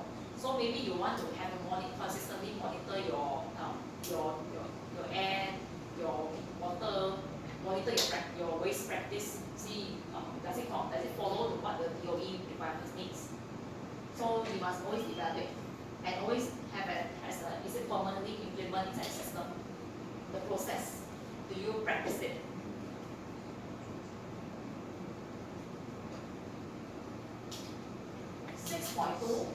The same like the quality itself, it definitely has objective. So 6.2, it first talk 6.2.1, it first talk about environmental objectives. So objective, like based on your policy you have set up, you determine what are the objectives that you can do to help reduce pollution into the environment. So you said reduce electricity and resources and pollution. So like one of your cases that you want to reduce your raw materials, reduce the raw material usage, to reduce wastage. So that can be like an objective. So you said that every day, every month don't produce more than how many kg of waste. So that can be your objective. And then when you set up an objective, you also need a planning action. So your planning action must address the objective itself. Like you said, I want to reduce the wastage in the production. So how can you ensure that the waste, you can really effectively reduce this waste? Maybe you want to design your process to make it that it consumes lesser material, or you design that the raw material don't want to use so much. You consider that all in factor. So like the operation, any significant impact one, like you say, if there's a spillage that can flow to the river one, this one is a significant impact. So take note to always monitor, to always take action and to check if the action plan, the emergency response is it effective. Then compliance, you want every year you must review one time. Have you complied to all these laws? Has there been any do they have any summon any notice from DOE, notice from DOSH? Operational controls like your workplace practice, is it effective enough? Your PPE, is it good enough? And then if you want to change your environmental objectives, you want to check your environmental objectives, you monitor, you measure, and you check your result. Is it effective or not? Effective, or is it your objective, is it applicable to your company or not? If it's not, you may want to consider, want to change it, want to revise it, want to make it more realistic to your company practice. So all these things you must measure them.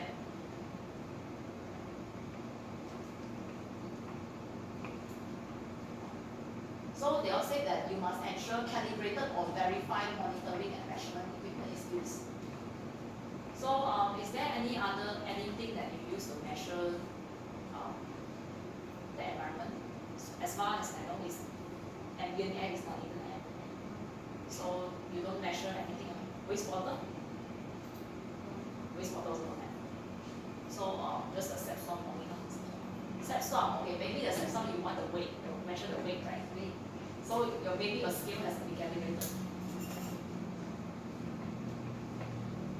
So like for the case, in this kind of case, sometimes for those that use they measure the air monitoring, they measure the water, the wastewater effluent.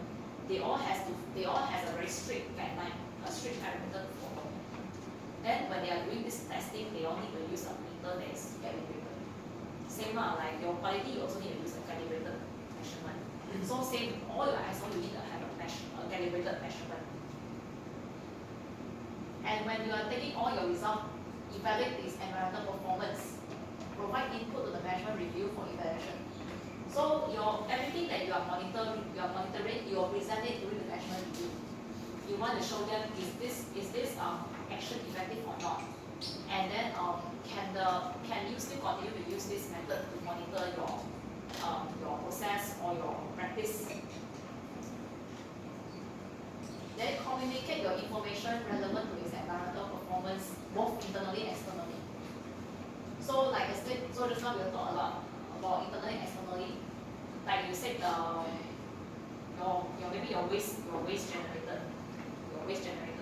The management might want to know how many waste is generated in a month, a year. So and also the DOE also want to understand how much waste is generated. They also want you to report to them. So that's why you need to communicate both internally and externally. It covers both sides. And of course, you must evaluate your compliance also. So you check your compliance means that you must make sure that any applicable law that is applicable to your company, you follow what is required in the law. You do the report as what it needs. You go and you do the practice as what the DOE requested you. So you maybe want to determine the frequency of compliance that will be evaluated. There is one activity that usually can be done is compliance, the regulation of compliance. They all will do a checklist about according to the law, what is required of the law, and check back in your company. Did your company take up this practice? Did your company generate any report follow according to what the law needs? So this one is to cross-check whether you follow the law or not. So take action if needed, evaluate and take action if needed. So if you notice that there's a notice from DOE or like there's something a complaint, then you need to take action. You need to check and see is there an issue in your company, and you have to communicate back to DOE, say take action soon. If not, the notice will become the compound, right? Maintain knowledge and understanding of status.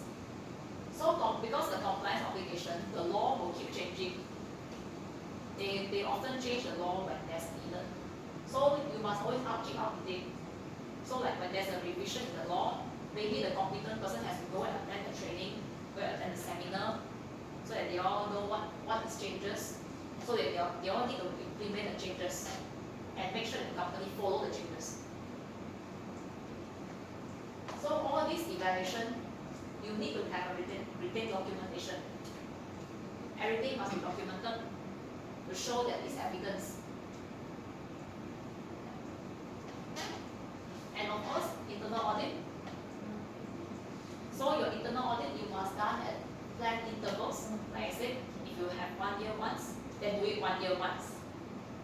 Then you must make sure that it conforms the organization's own requirements. So you said you cross-check your criteria and the evidence. Does it match? Match or no match? Whether is it NC or no NC? And make sure that your system is effectively implemented and maintained. And finally, after you do internal audit, you do your management review. So same your management review, you review all your objective, your compliance, your performance, any like risks and opportunities, your internal and external context, all of that, review everything to see that whether you have a continuous suitability, adequacy, and effectiveness. That's why all these things, the management review data, you need to maintain it, monitor all your monitoring record, all the inspection, any notice you get from DOE, you must keep them. They are your input for your management review, and they help you decide what to do in the next year, future, what is your target,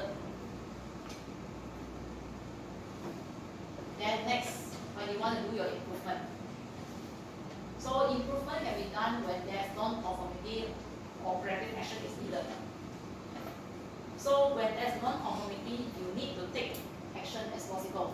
Take immediate action to control and correct it. Any adverse environmental impact, you need to reduce it, deal with the consequences. So like last time, like the previous, just now I said the case about the it going the flow, almost flow into the river already.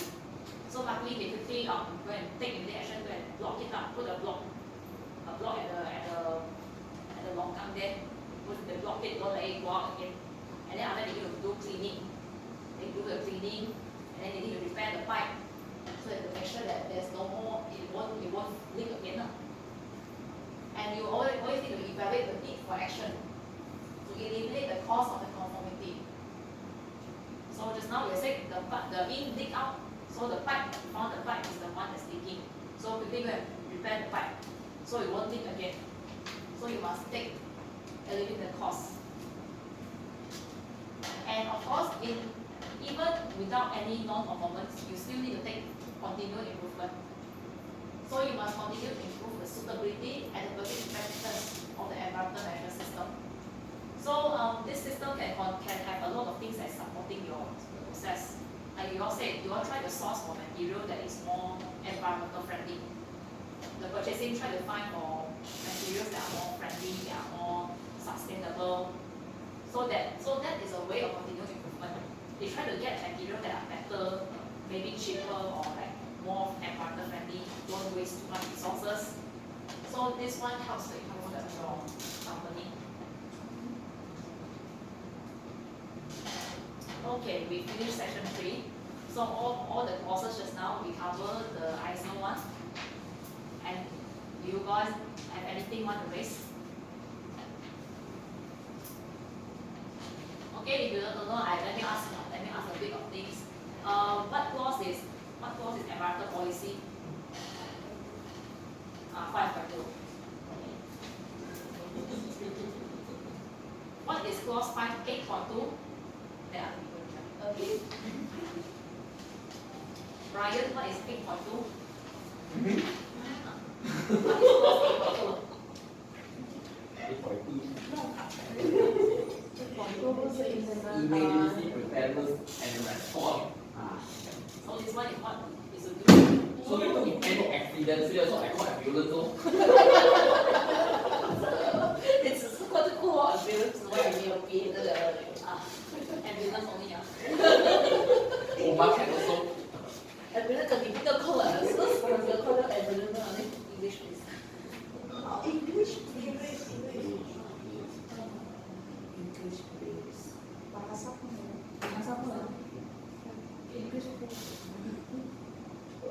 And then which part talk about addressing risk and opportunity?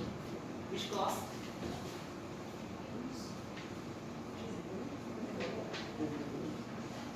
Jinjang.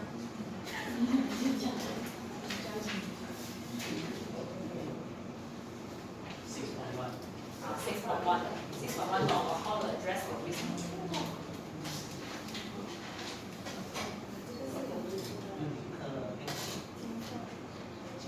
Good point.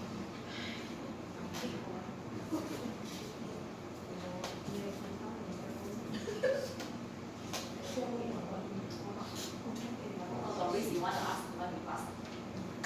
Yeah. Actually easy, only one.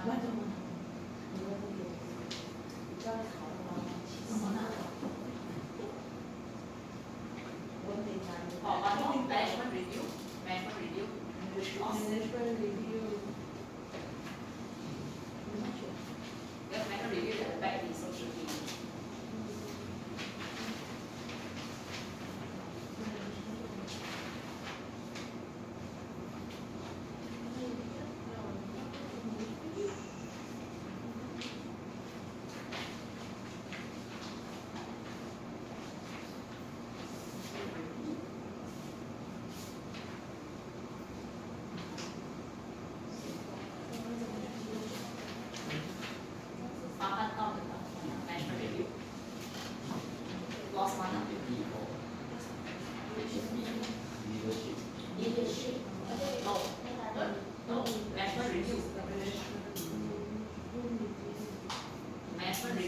there's one clause for management review. Just now, just I think a few slides from here only.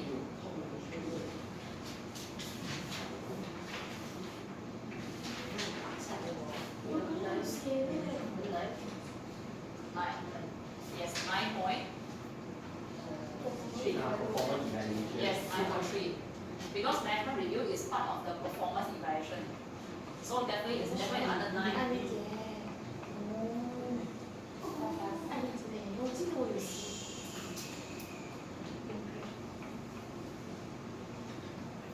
So understand the flow, the plan, do, check, act. So like I said, clause 6 we talk about the planning. The do is the clause 7 and clause 8.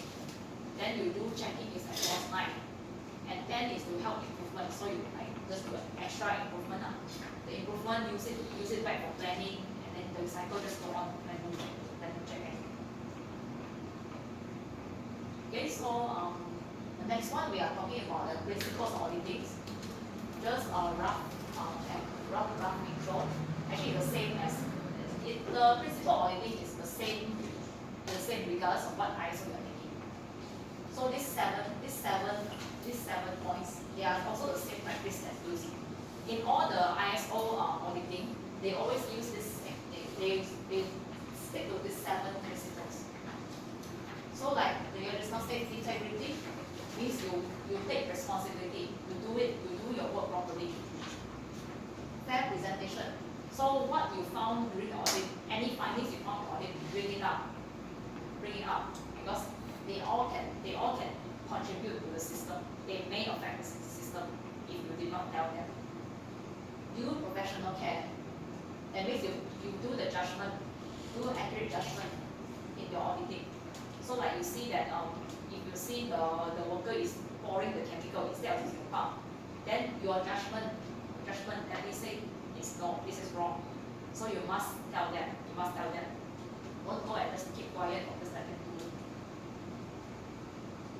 Confidentiality, security of information. So any information you want to get from the auditing, you cannot take the master copy already. You can take soft copy, you can take the photocopy, but you must destroy it after referring it. Independence. You must think alone. Don't try to be influenced by other person. When other person is telling you this is correct, then you also say correct. You must go and check yourself, see is it really correct or not. Evidence-based approach. All your audit you must get evidence. Any findings you must have as evidence to support. Risk-based approach. So sometimes you audit based on the risk. You see in the process you are auditing, what risk will usually involve in the process. So based on the risk, you check back and see how do they reduce the risk, how do they address the risk, and how to improve it. So 7 principle audits, these are the, usually use this practice. And then we have a small exercise. This is exercise 2.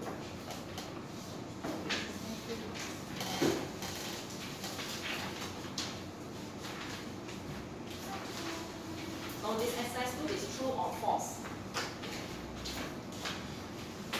Now the difference in here is that this is almost the same thing. You got a paragraph here. Read this paragraph and then check the below 10 statement. Determine whether the 10 statement is true or not, is true or false. Actually, this statement is based on the recent news. This one recently at Iceland happened the volcano and the earthquake. So it's actually based on the real incident happened. Among the 10, I think this one is more easier, right? Compared to yesterday one. It's very controversial. So how many true and how many were false?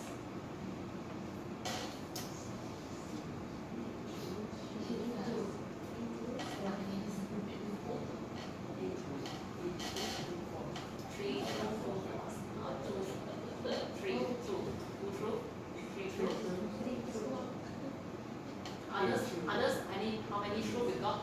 I go 1, 2. 3.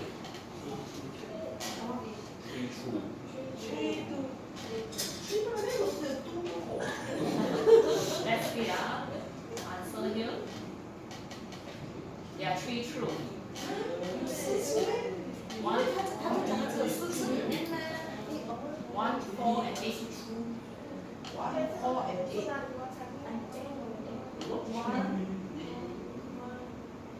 Number one of Makali meh? And eight. Makali meh?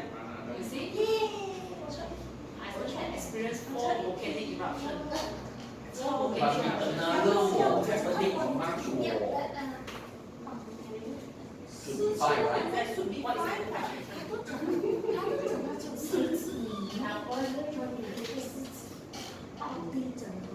Has experienced 4 eruptions. Again, including this one.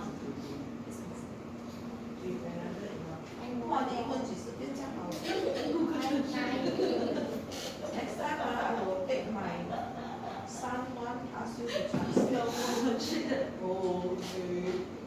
So I believe second question is like is a there only a hint there later, right? Second question. 3, 4, very basic. 7, they are at risk. So the rest, do you still have anything want to say?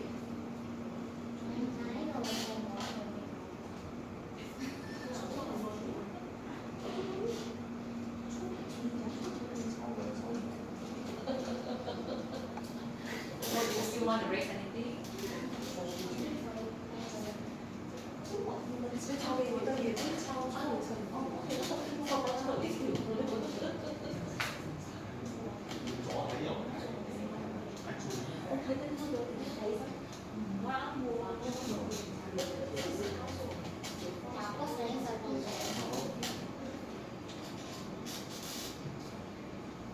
Any more disagreement?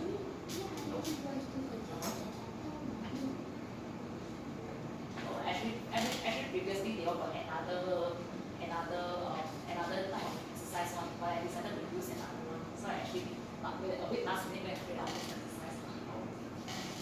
And it's just a bit a stretch a little bit honestly. So this one is very direct. The recent case happening at Iceland one this volcanic eruption. Now cannot go to Iceland.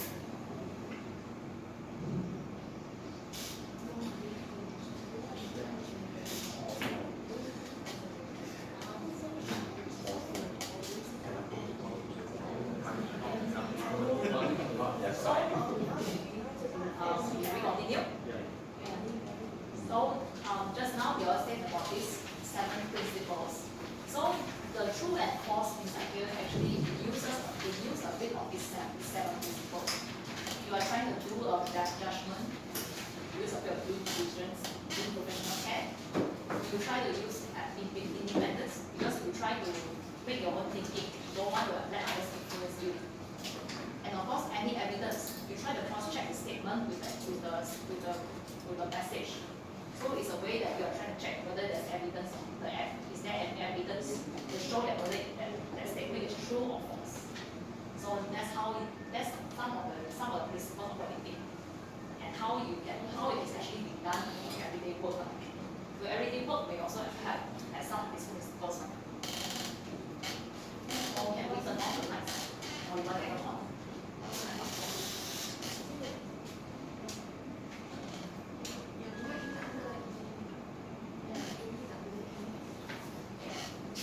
So section 5, so managing an audit program. Basically, all how you do conduct an audit, how to manage an audit, everything is the same for all ISO. It's just the criteria you need to check is different. Maybe your audit notes is a bit different. And when you are checking the clauses, you are checking different kind of case instead of it's not always the same thing like I said.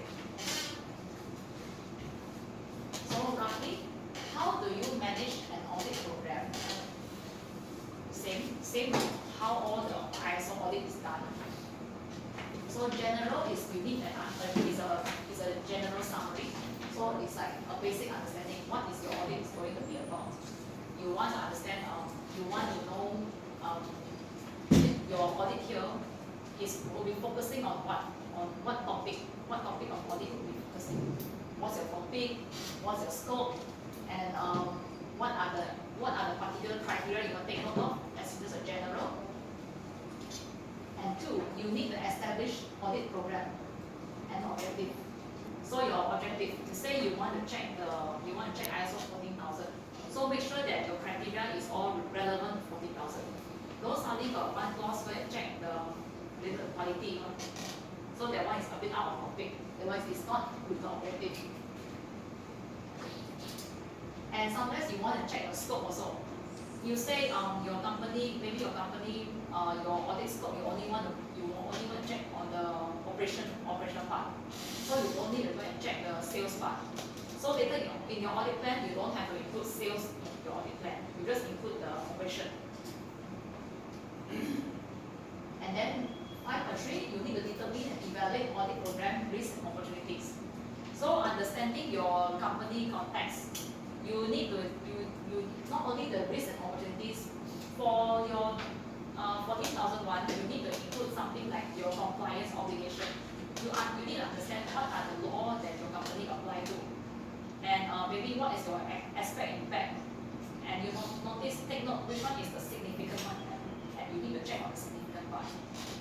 So all this one is about you collecting your information. What are the information you had at hand? What are the current practice they are now doing being used? So check this one is to set the basis so that you know what to check during the audit. Establish audit program. So using the information you get, you establish the audit program. So you said you see the operation they overuse chemical. Okay, so make sure you check how they handle the chemicals. Then if you got something like very harmful chemicals, that one they call significant aspect impact. Okay, then go and check and see. Their significant aspect impact, do they take the proper action? Is the action effective? Or like if you check again with your previous audit notes, you found that this department last time got an NCR. So meaning that this year audit you have to go and check back the NCR, see if this NCR still repeating or not. Do they take action to actually probably solve it? Is it verified and effective? So you will establish the audit program based on the information you get and what needs to be done. Okay, 5.5, implementing the audit program. This is where you start conducting the audit. So 5.5, implementing, you include the conduct and doing the competence. So you need the competency auditors to conduct the audit. So conducting audit means later you go and do you go to site, you ask them for interview, you want to check the documentation, everything, is all covered inside here. Then 5.6 is the monitoring audit program. So after you collect any evidence from your audit, you go and check back your what information you get, your criteria, check back the evidence you collect, check, cross check, see.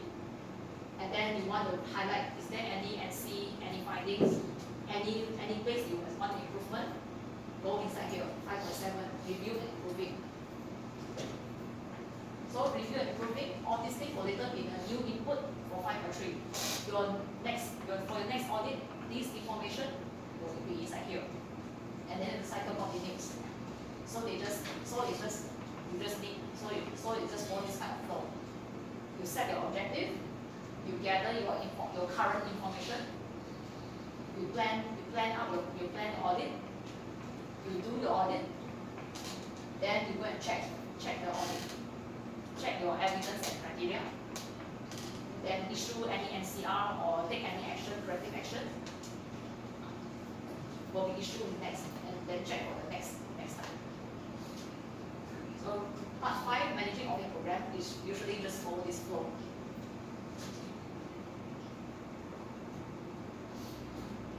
So part 6 is about conducting an audit. So yesterday we did cover already what the skills required to gather data, how to communicate, and how should audit be conducted. So later in the afternoon we will have a bit of a mock audit. Later we will divide. Just now we divide by 2 groups already. You will have a small audit session.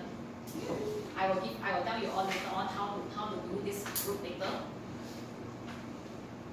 So, but then we will be using a lot of all the principles, the theories here. So you want to take note and see later what kind of listening skills you should use, what kind of recording skills you need to take note, how to ask questions. you need to take note of the skills needed to conduct audit. So conducting an audit, so just now we were saying how you conduct the audit. So conduct the audit. After you get all the information you needed, you start the audit. You want to start up the audit, opening meeting. Then you prepare any activities you want to do. In your plan, you highlight what kind of activities you want to do. You want to do interview, you want to go and site inspection, you want to check their documentation. They are all prepared. They are all the activities. Then conduct the activities. So after you prepare, you must conduct it. This one just on paper only. So conduct is you must go and take action. Go and do it. After you do the audits, all findings, any findings, write in the report. Write in the report, finalize it, you distribute the report. Distribute the report and then ask them to take action for any NCR. So NCR is to complete the audit, Audit follow-up is next time if there's another or if there's a major NCR, you need to do a follow-up activities. Or next audit you want to do, you will use back this information from previous audit to help you to do the follow-up.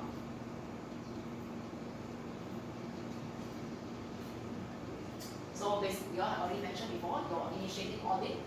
So initiating audit includes your opening meeting. You want to talk to your audit team.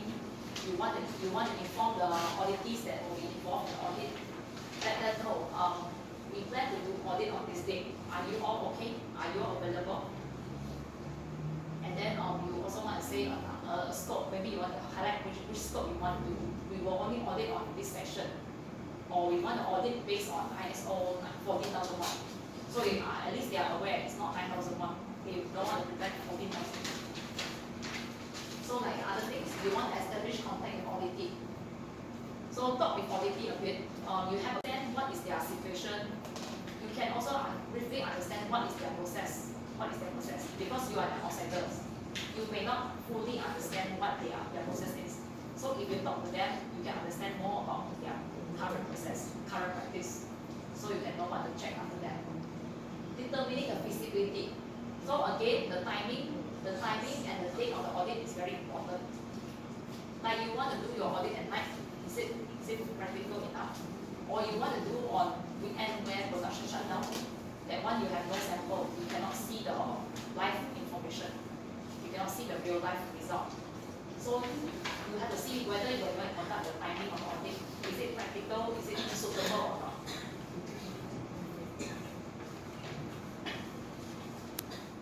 So preparing the audit activities. So when you are preparing audit activities, you want to review the documents first. So like I said, you gather your information.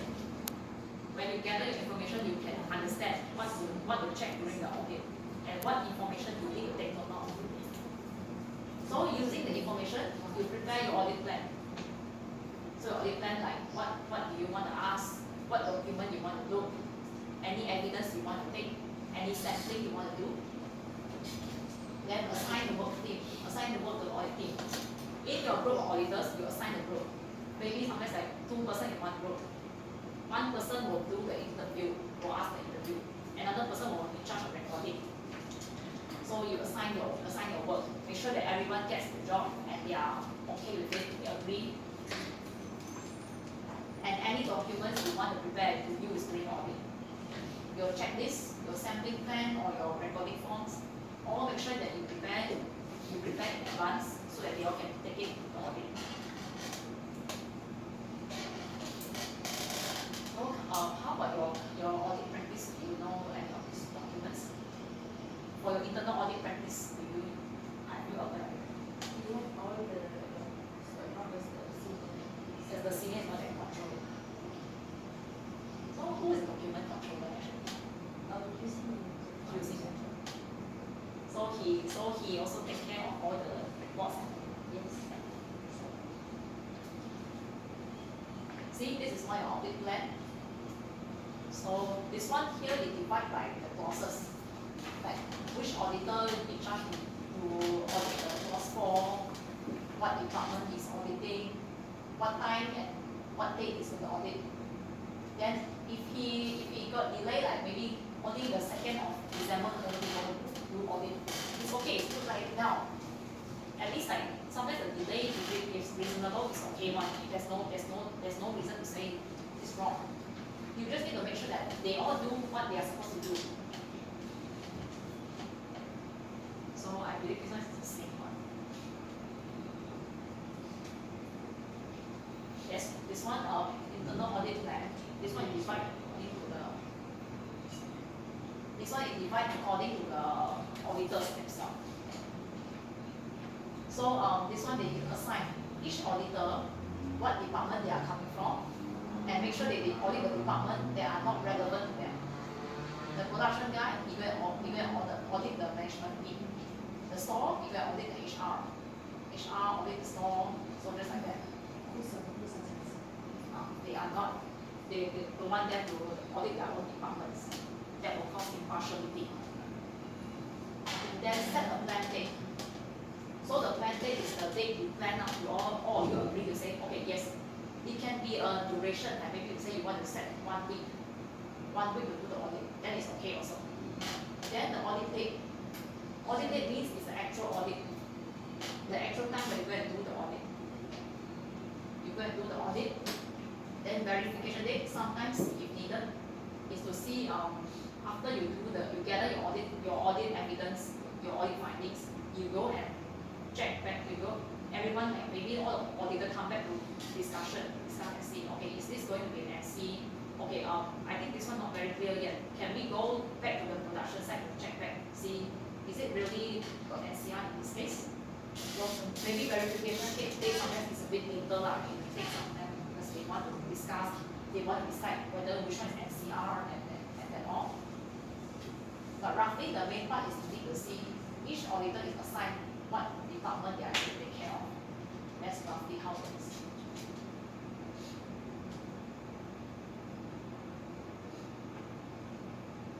So your audit plan is one of the documents. Your audit checklist. Your audit checklist, you need to have the points that you need to check. So like you said, this section previously got an NCR. So when you go audit, you probably want to check back on this NCR. And then you want to make sure that it covers completely cover the system. So like you said just now, you go to check sales. So sales, you make sure you cover all the clauses that are applicable to sales. Don't like something after you audit only you miss out. Oh, I miss out on the management review part. I miss out on the monitoring part. So you go back. You go back and you disturb the auditor. The auditor also feel not nice. Your checklist can also help to supplement auditor's memory. Because we always repeat this thing, the auditor is not from the same department. So they may not be familiar with the department they are going to audit. So they definitely need to have a checklist as a guideline for them. So at least they know what to check and what should they take note during the audit. Provide basis to reconstruct the audit. And because the information from the checklist is needed, they can help the auditor to decide how do they conduct the audit.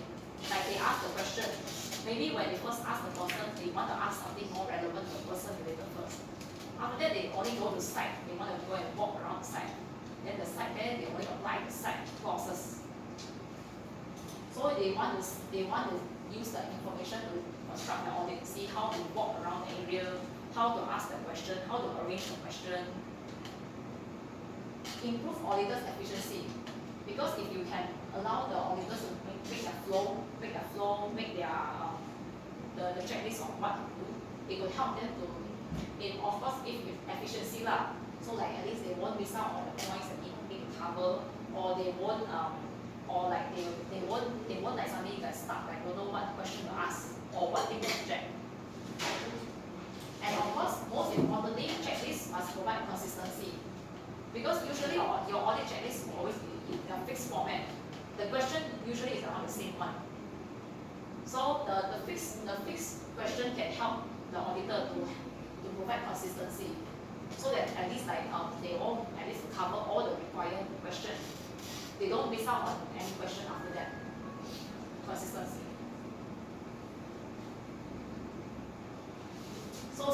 details you can include inside your checklist.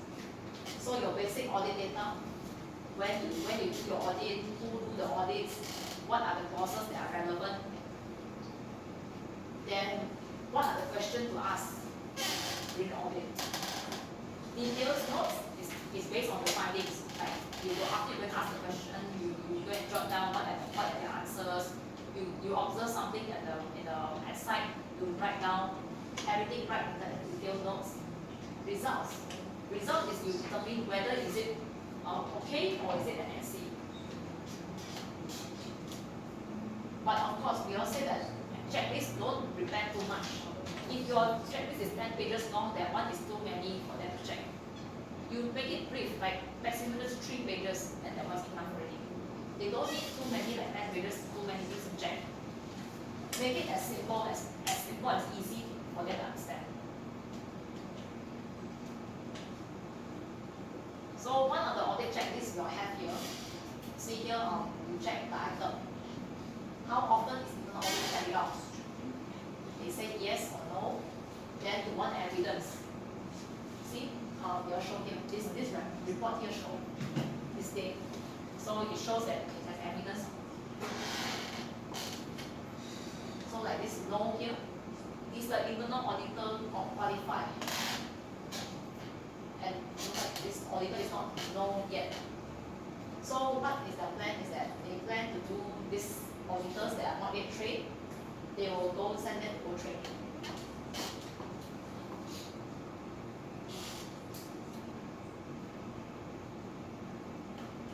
See, this one is another format, this one. So it's always the same thing, they always ask for, this is the things that you need to ask. Then you ask, after you ask them, you fill out the answer. Then this is the evidence. You got any supporting documents, you got any evidence you can't put it inside here. And remember, this checklist is for the auditor, not the auditee. Don't give it the auditee to fill out. You are the one that fill out. Auditors fill out. Refer the question that you themselves, fill out the question themselves.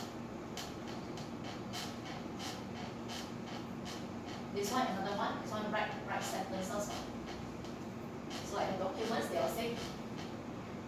And this one, like they all notice that there are documents that not yet, that is not controlled.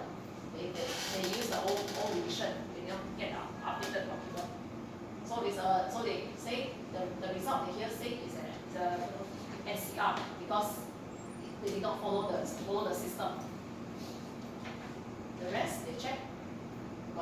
Got any evidence? Okay. So everything okay.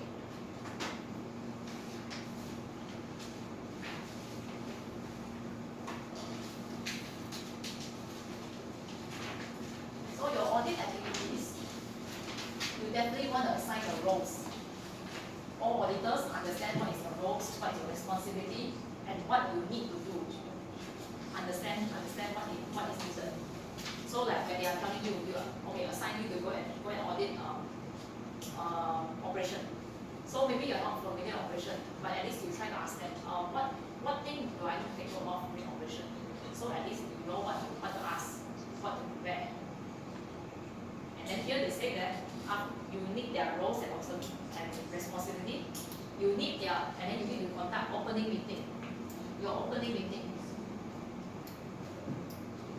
So make sure that the participants understand their roles. And your audit plan, they must follow the objective scope and criteria. So you must make sure that you communicate with them. They all know that this thing is about ISO 14001 audit, not 9001 audit.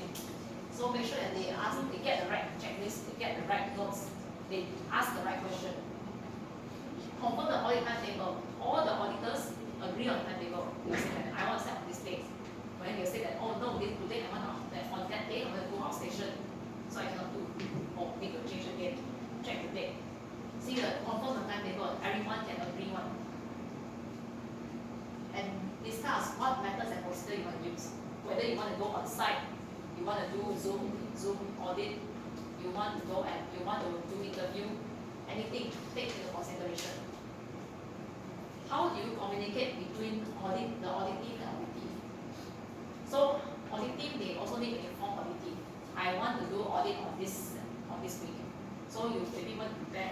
So please prepare your relevant documentation, or please be prepared to be audited by auditor during this time. And what are the resources and facilities needed? You will have, so sometimes like especially on Zoom, you make a picture that your computer can it compatible to run the Zoom, and maybe you want the camera, can the camera be run or not? So those are your resources. Work safety, emergency and security. So auditor, they are considered like outsiders, regardless whether they are in the company or they are outside the company. They are always considered outsiders. So when they go inside there, the auditor is liable to take care of the auditor's safety. So the auditor is not allowed to run around the company, the area by themselves. They must have auditor to accompany them. The auditor is also responsible to let them know what are the emergency response or what are the things to take note of when you are auditing a site. So you know what to take care of, what to be aware. The audit methods you can do on site or remote with human interaction or no human interaction.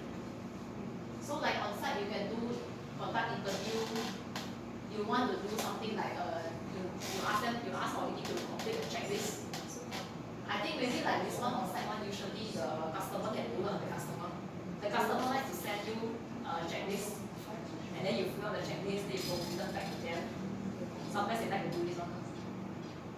Then do a bit of documentation review, take sampling plan. Like sometimes you say you want to check the workers' competency. So you take like 3 person out, and you see, are these 3 workers trained to do this work? Check their competency. There's a sampling plan. Then in case you got do Zoom, that means you interview through the Zoom meeting. And then or you like want to observe, you ask them to take the camera, go down the site, you go and observe their workplace. Then you send sometimes you can send them questionnaire, soft copy questionnaire, they fill up and then they return back to you. And review the document. Of course, you need them to share the documents with you. They will share the documents with you and then show them, and then you can see, okay, you want to ask them something, they can directly tell you. No human interaction. No human interaction, usually you don't even talk to people, but you just look around. You observe the site, you go and do site visit, you go and check the documents that are available on there. So remote, you may ask them to like take the Zoom camera to go walk around. Just look at the site, but when you ask people. And sometimes you want to collect data to analyze. So virtual audit, this one they especially highlight virtual audit activities. So like you said that thing, when you are using virtual audit activities, you need agreement from both parties. The auditor must agree, the auditee must also say they are okay. Otherwise, some say that they have security reasons, they don't want to share on Zoom, they don't want to share this and that. And then you probably want to do technical checks. You want to check if your computer can it run so long with the Zoom, or like if suddenly your computer got hang issue, or like suddenly it crash. So you want to do technical check. And you want extra backup plan. If like suddenly no connection, what to do if the Zoom suddenly interrupted?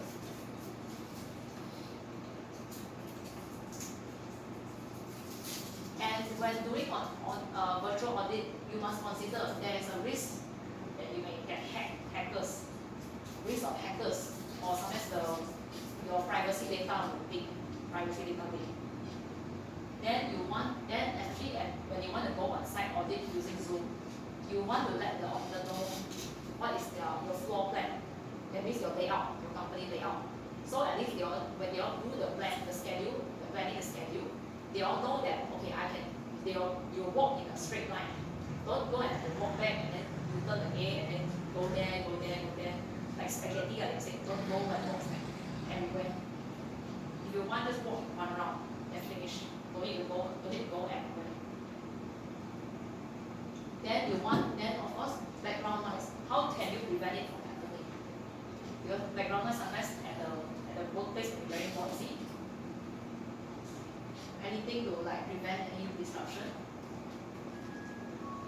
And if you want to take screenshot of copies of document or do any recording, you must get their permission. So every time, not only that thing, sometimes you want to ask them to send them documents, you can ask the documents, but after you check it, you must delete the documents. You cannot ask for a master copy. Master copy you can only view, but you cannot take only the master copy. Confidentiality and privacy during audit breaks. So when you are given them break, make sure they are allowed to turn off the microphone, turn off the camera, so they can have more privacy. Yeah, this one conducting audit. How you communicate during audit. So it's more like you have to, when you're asking questions in the auditees, make sure that they understand what they're talking, and you also can understand what they're talking. So talk in a way that you can understand each other. Like operator, maybe you don't want to ask them too hard, too complex question. You just want to ask them directly, show me how to operate this machine. That's all. Maybe for engineer like that, you can ask them, tell me what is the requirement of this process.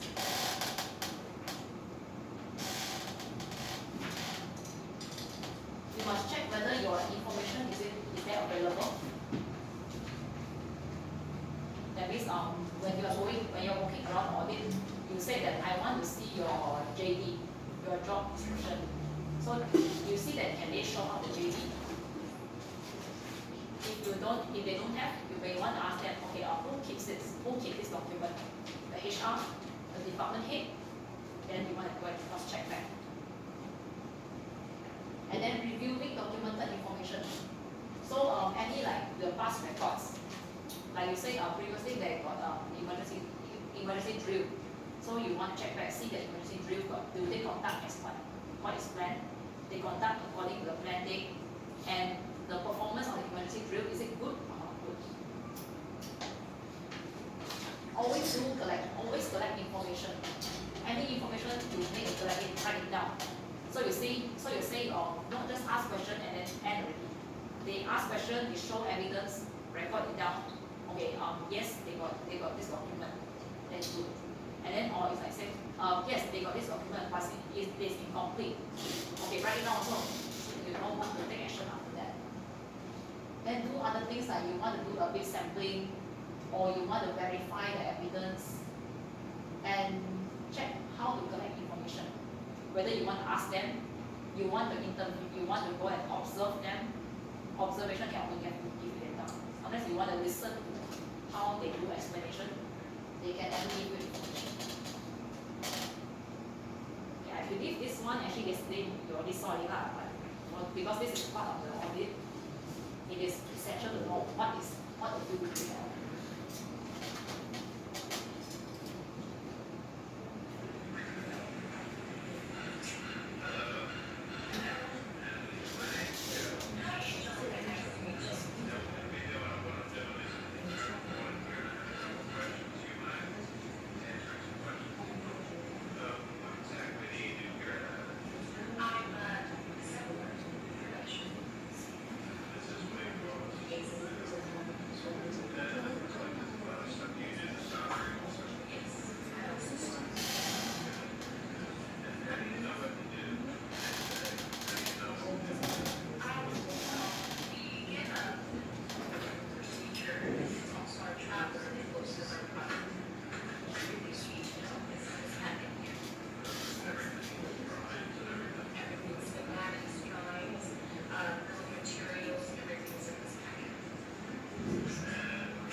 Okay, so based on that video just now, you all said how you ask the question, you should ask in a way that they all can understand.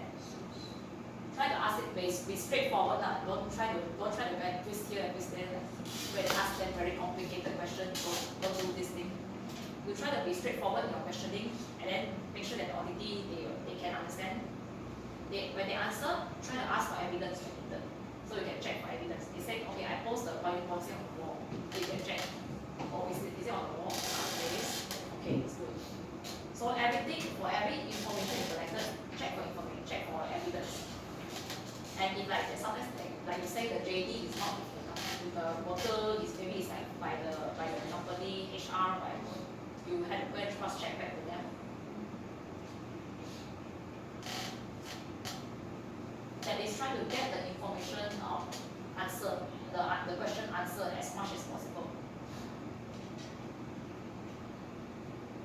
So how you collect the information, definitely obviously you already talk, obviously how you do, how you ask question, how you observe, how you check.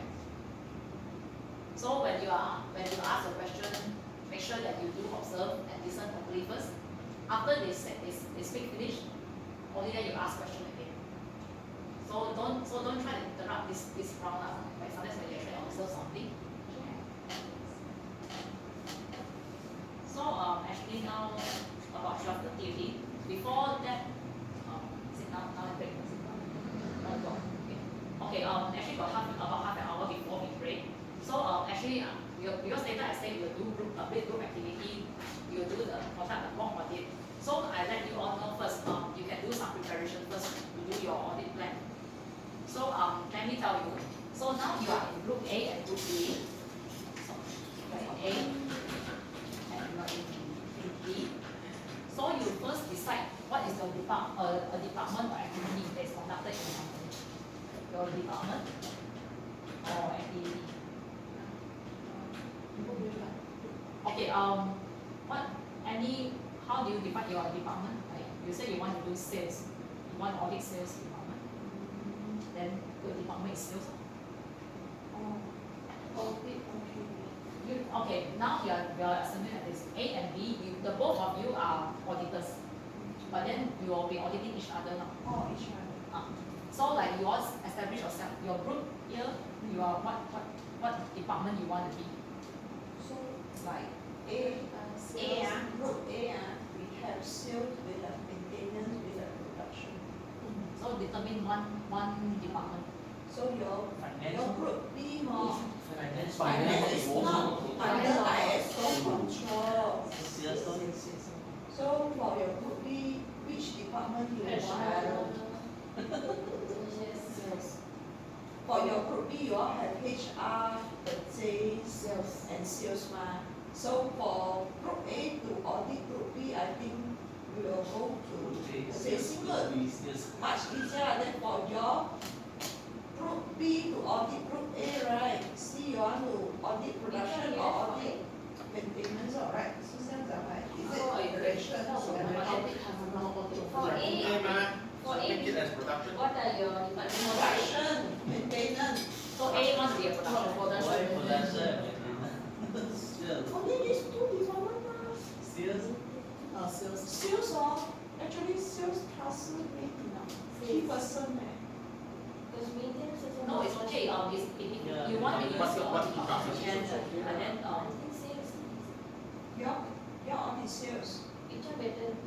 Audit sales no, never mind, we have learned. Production. Only one thing, No, you can also be different. so we will be able, we need to audit how many departments? Only one. Just one, because Just it's one. Group A is one department, group B is one department. So make it as So you- production and sales. Group B ada HR, sales, and salesman. So, tengok mau Mau audit mana mau which one? audit mana satu tapi tak semestinya dalam ni kita boleh pilih yang lain. Yes, Can can. this is more for me. So I come and audit HR also can, right? You just need to set Yeah, one you your use- department. yeah. One department.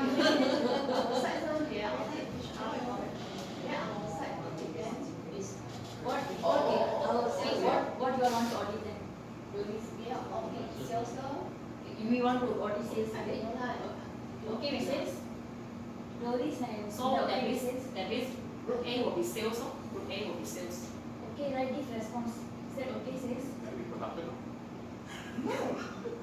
Group A will be sales, if they all say they want audit sales. You audit us HR, we will audit you sales. Is that okay? No need to go so in depth one, but then just try to ask, you see the very common question, what is your company policy, what is your competency, they are all very common question one, that cover all this stuff. So the group A will you call it sales? Sales, So group A is sales department. Then group B, HR. Okay, so What you want? when you do your planning, What thing is that? so you plan what question you want to ask.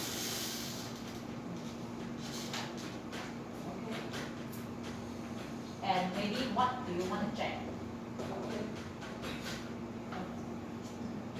You check with your clauses, check with the ISO clause. So here we're using the ISO 14,000 clauses. Oh, ISO 14,000 courses.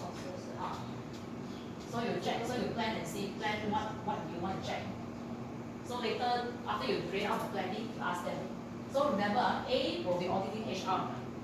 So make sure you ask the question that relevant to HR. Then B will be auditing sales. So you will be, preparing all the question. So you see this.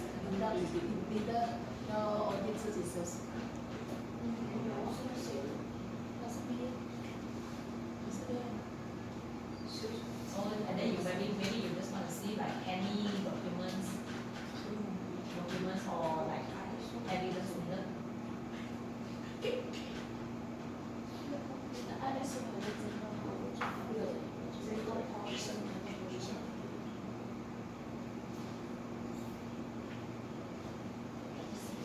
So whether you all get into a group and try to discuss a bit first what you want to ask each other after that.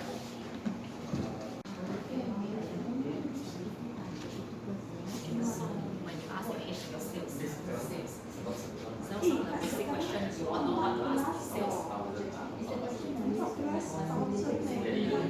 Yes, try to relate to 1400. Because since we are doing 1400, so there is environmental.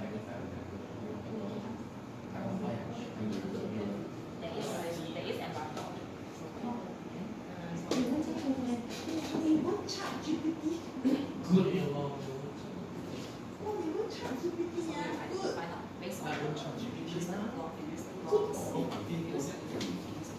some of Do they the have no taste? No see. like some of the basic one, your job and responsibility. Also easy task. Mine is 華先啦。 Connect 邊度啊？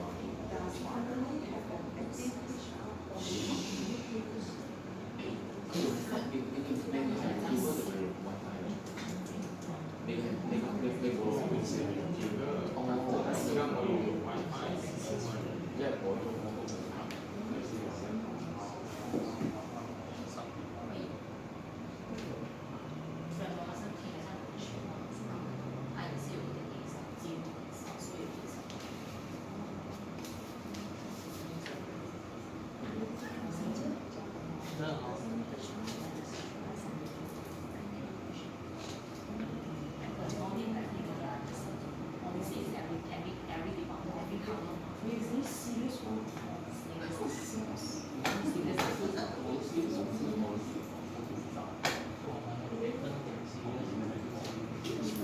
yesterday my point 35 are very strict auditor.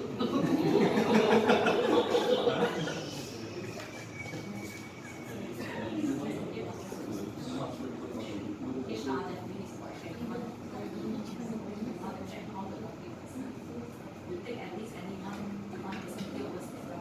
Oh yeah, you have this training, but and see if you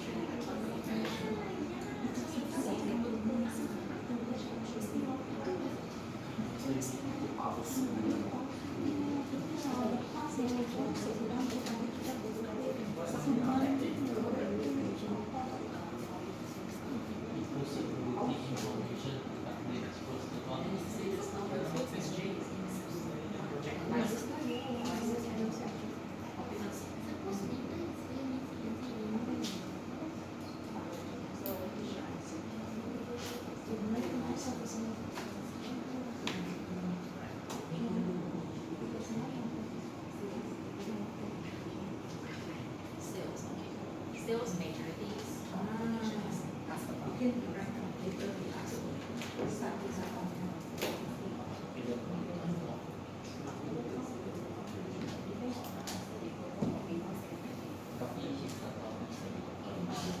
You say that sometimes it's just one question, but when you present the answer, you can link to another question.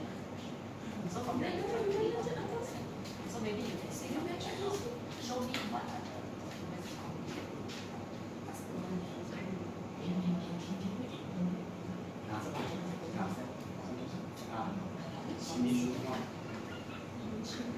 Yes,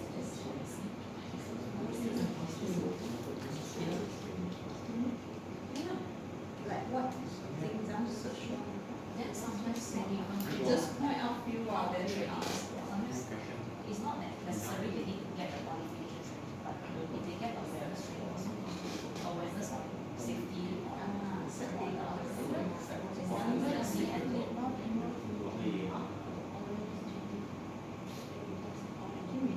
They should really develop economic experience and also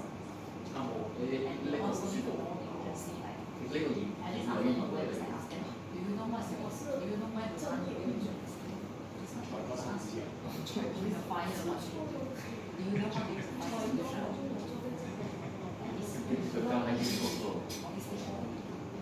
At least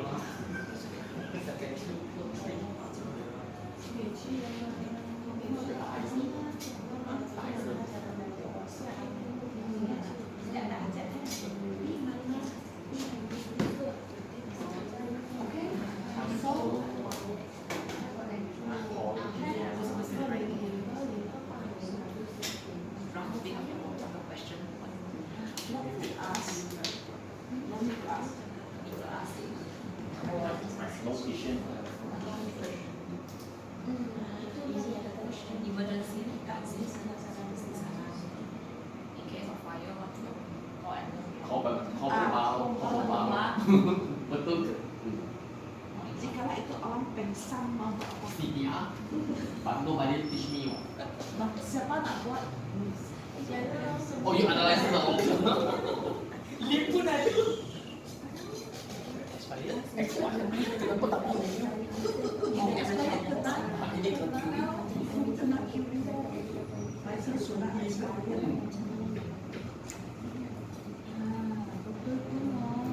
Dan nak kena check dia orang buat sana. Kurang surat expired tapi baru dia.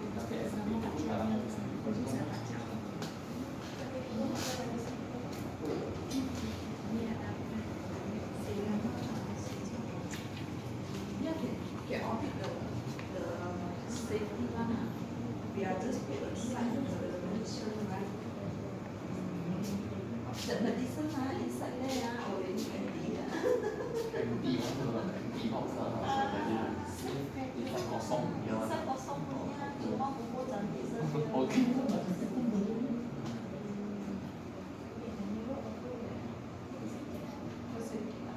Kalau the medicine we can check through the medicine. Audit the transport, I know. We had in mind, I have one, but we have to always check. But I'm not sure when we will have to do it. Sure. The you will think of it like big one. something like this is not No, updated. 葉女中间的，就中间的。它是講你有那个 idea，这边有 idea，那个 idea。You can ask another one more question is for our new first aid kit maintenance. First aid kit maintenance. I cannot ask so Not PNC one. This is quite general. Everybody need to know. But must relate a little bit with the ISO from the This is also related. What is under safety? It's very important. Which one? Second question. or second question. How about documents?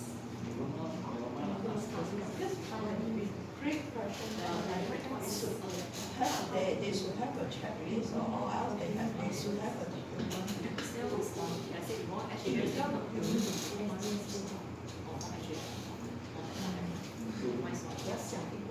Any information you send to customer? At least there is a bit of form or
What measurement take into stress and the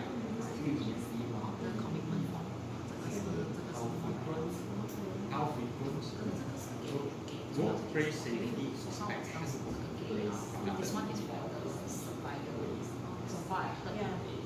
So maybe turn more to supplier. safety Inspection conducted. What customers? Okay, when you let customer communicate with customer, do you actually communicate about the product? Your product, my product will go production inspection conduct. Inspection or conduct.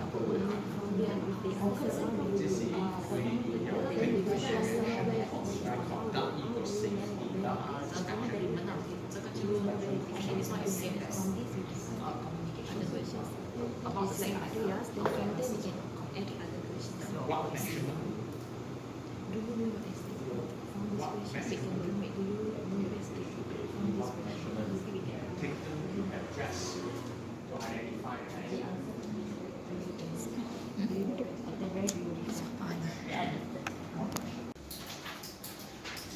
The discussion later, please stand by later after some point of the training, we'll do a bit of audit. So just now, refresh a bit. What document you prepared for your audit plan?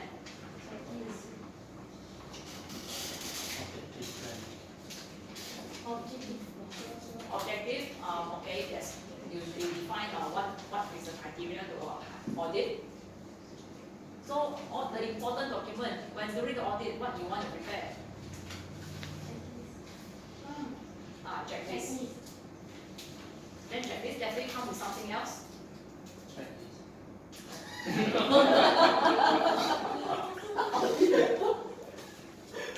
Checklist. Then one more, the blank one, totally blank one, and you write anything one.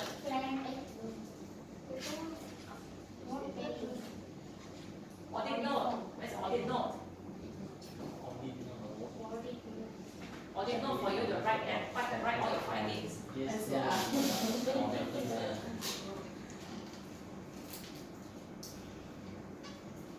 Okay, so just now you understand how to plan the audit, like you plan what question to ask, you plan what criteria you want to take note of.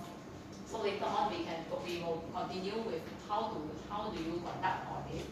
Then you can see how do you do the questioning and answering.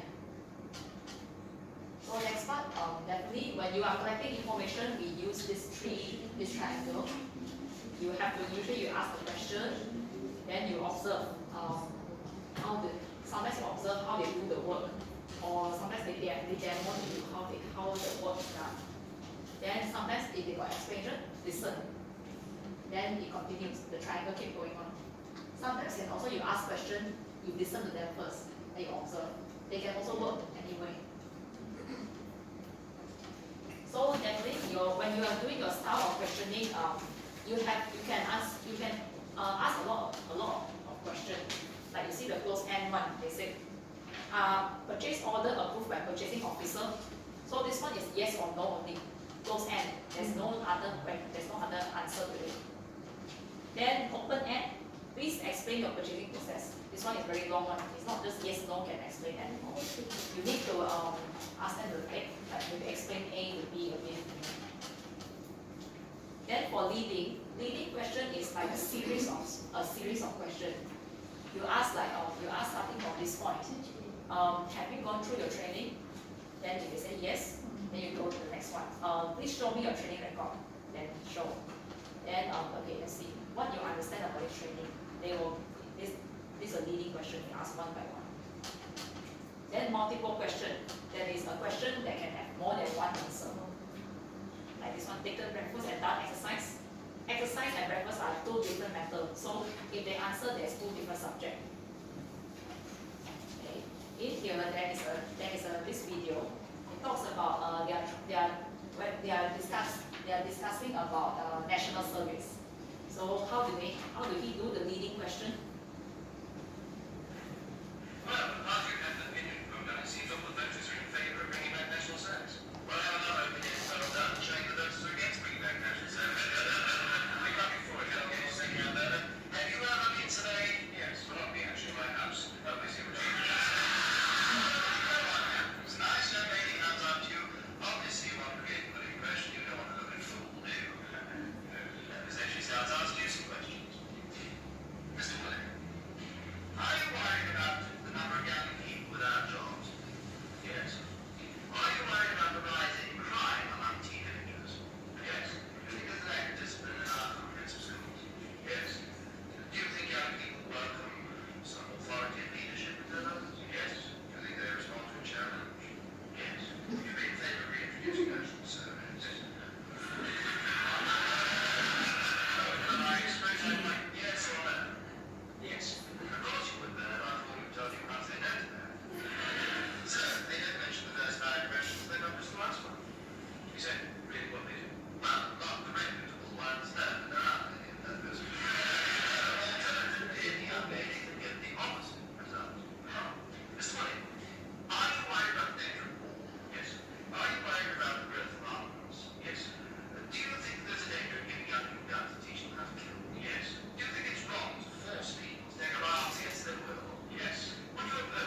now he asked the first scenario is he keep asking they ask him something about how to help the teenagers get better, how to improve their quality, how to make them more disciplined. So he also went did all the questions until the end. Ask, do you support national service? Then he has to say yes, because all the previous questions supports national service. So the second case is about the opposed national service. All the question is about opposing national service. So that's why when he asked until the end, do you oppose national service? He definitely say yes, because he said that are you worried about the danger, the violence and everything? So it's linked to the question. So it linked until the point he wants. So this one not only tells about deep questioning, it also talks about how you manage your questioning. So like yesterday I talked to you before the style you do the questioning. Like first case he said that there's a lot of crime among teenagers. Do you oppose or support national service? Then definitely they will say yes, support. Then sometimes they will say that the government has commissioned this much money to introduce national service. Do you support or oppose? Some people will say that you see this one is a waste of money, so oppose that. So you can see how you answer you provide the question with different answer depending on the subject you're doing on. So doing your questioning, when you're trying to do like a questioning, try to keep on the neutral stance. Like just say you ask something like are you aware of your policy? You just like that. Don't even ask something your policy how much you know, or what is your opinion on our policy, that or you don't even ask so details like that. You just ask straight and forward and neutral. Do you know about policy? So. Then of course doing your observation. Observation means when you're walking around, you do some survey, you observe the site. You observe how they do the activity. So like when as people in operation, you might want to see like when they do their activities, they do the cleaning, they do the machine setup. Do they wear the proper PPE? Do they follow the instruction when working? Reviewing documentation. So check the document. Like you found that okay, the document, the WI you found on site is version 3. But then you check that the master is already version 4. They did not receive the updated one. So that will be an NCR. So like you check the documentation, is it up to date? Is it still suitable to the company, to the process of the department? Reviewing activities. So sometimes they all will do activities like they'll say the activities for improvement process. Like they all say, I do a training, a training on how to handle BP, how to wear BP. Is to train them to get awareness. So okay, you review back the activity. After they do this training, do the worker get better, like they know how to wear the correct PPE, they wear it correctly or not? Just to review whether they do it or not. Sample selection. Sampling of course is important. So sometimes when you go to the site, you want to check their SDS. You take like, okay, I want to see 3 samples of SDS. You can see. The 3 sample SDS, is they still valid? Are they not expired? So this is how you can do the observation. So like just observe. It's like use your eyes to observe everything. But sometimes try to take note that there are some things that sometimes it's not they are usually same. And of course listening. When people answer your question, pay attention to what they are trying to say. You're active listening. Take notes. So like when you ask them a question, make sure that they answer back, then listen. Okay, is the answer they give back, is it what you want to know? Is it the correct answer that's relevant?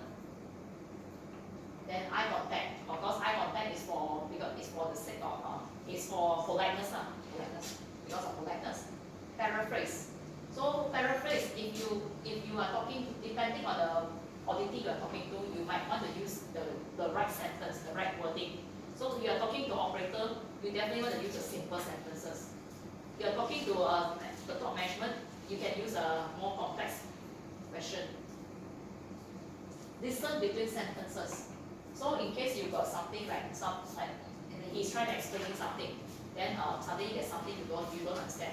Maybe you want to ask him to stop first to explain, or you like want to make him to finish everything, then you ask him to explain a certain part. You can do it in any of these ways, but then make sure that you listen, take the right information, listen down, record down the right information, so that you definitely get the correct information. The communication is there. Make sure there's a communication right there. So other technique you want to check. So yesterday we got taught one is tracker, but tracker is more on identification purpose. So because quality, they all use the track, they all want to track back, like trace if there's defect, want to trace back where is the source and who and what is the cause of this source. But environment has don't mention about traceability. So tracker is not mandatory inside here. Other techniques you use is like spot in depth. So like you say, sometimes you notice something out of like not in practice. The operator did not wear gloves. Then you go and check them. Okay, why he don't wear gloves? Oh, there's no more gloves. Or like there's no more glove stock. And then go and check back. Why they don't want to wear gloves, or is there any issue behind? They all do something happen because there's already something before. So you must, and when you are doing the asking or trying to get answer, try to change your technique and maintain element of surprise. This one is more like just it's a soft skill things. It's more like when you had to learn how to handle the person. Like you understand what is the person behavior, how their attitude. You try to do your question or answer in the way that the person can. But sometimes it's for the person understanding, not only for the person understand. Sometimes because the person already get used to you, I say that, definitely audit you will ask this kind of question, so I prepare. Then you try an element of surprise, something you ask something different. That's something that's not in your list one. Then you just ask him, then definitely that one he will get a surprise up. He will definitely something out of his question, out of his usual one, then he will have to think properly, not like he just keep remembering, I always remember must have quality policy, must have policy. Not just like that. So some of the techniques how you do it. So your technique to collect information, question, listen, observe, spot in depth, and any other techniques. And there can also be some others. When you collect information, also include your evidence. So your evidence here, you want to check for consistency or contradictory. So like I said, your criteria and your evidence must match. If they are not matched, that means there's NC right there. So like I said, you check horizontally. So like one thing you said, you ask the operator, have they gone through training to handle this document or this process? Then they said yes. Then you want to check back with HR, go to HR and check. Can I see the training report of this person, this operator? Then you can also do vertically. So like vertically, you notice some maybe like it's not only just go from up to down. Maybe like sometimes you say operator did not wear PPE. You go out and ask the line leader, why operator didn't wear PPE? Then line leader will say the supervisor did not provide PPE. Then go and ask the supervisor. Supervisor, you go and say something. Maybe the manager did not provide PPE again. Okay, so you keep going up. You can also go downward. Like sometimes the manager will get something like, there's a spillage happening in the workplace. Was a chemical spill. So he go and ask supervisor, why the chemical spill happened?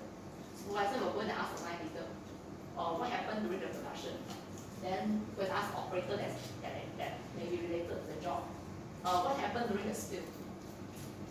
So you can go like horizontal, go vertical.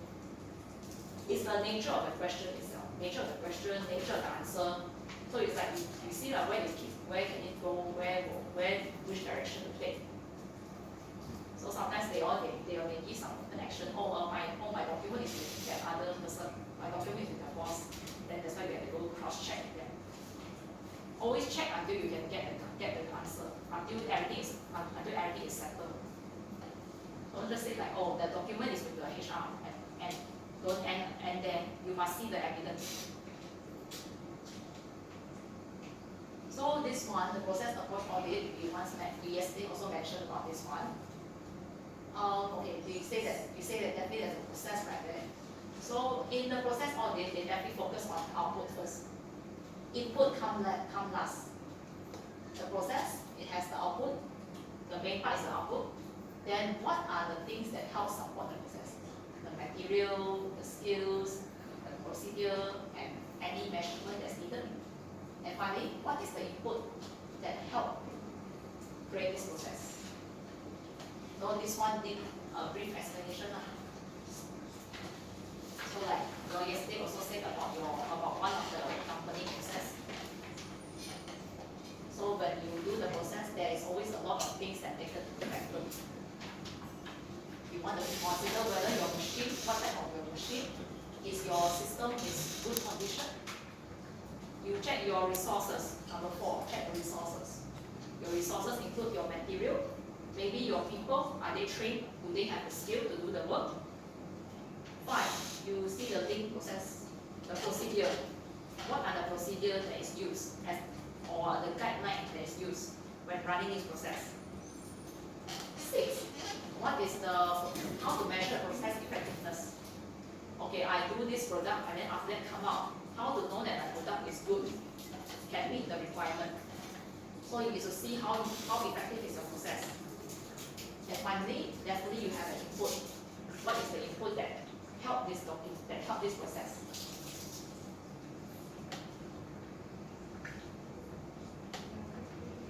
So there may be also, when you're doing the audit, there also may have other hints that you want to take note of. The non-verbal is the body language part. So take notice that their expression, their eye movement, keep smiling. Some of these. Sometimes they all react. Sometimes it's all obvious they're acting weird. You call them, they don't want to react. That's also non-verbal. Then verbal. When they answer something is not clear, you might want to ask them to clarify. We have a video here. It's talking about how a failed communication.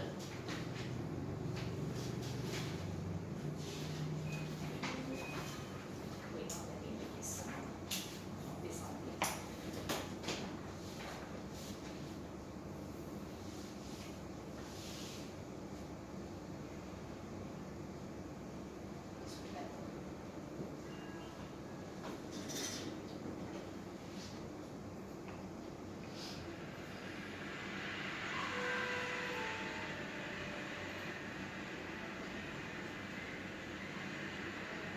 Excuse me. Hello? Hey! I'm a human being. If you don't want to help, at least say so.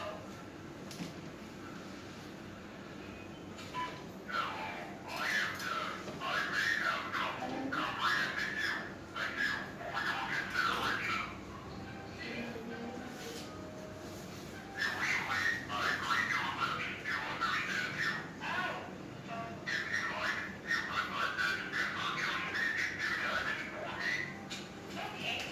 Could you kindly ask yourself?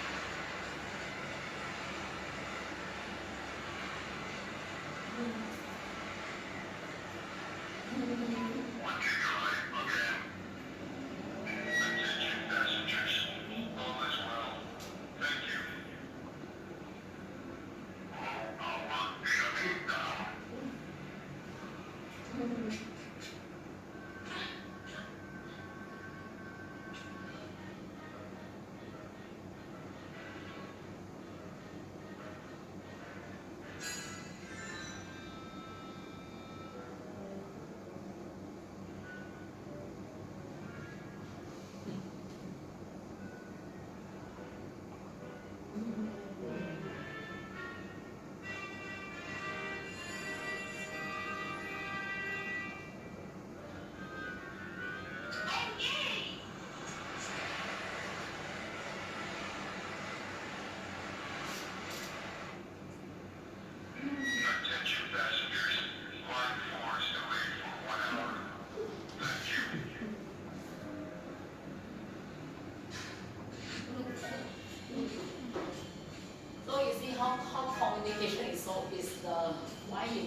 like there are cases where your workplace is very noisy one.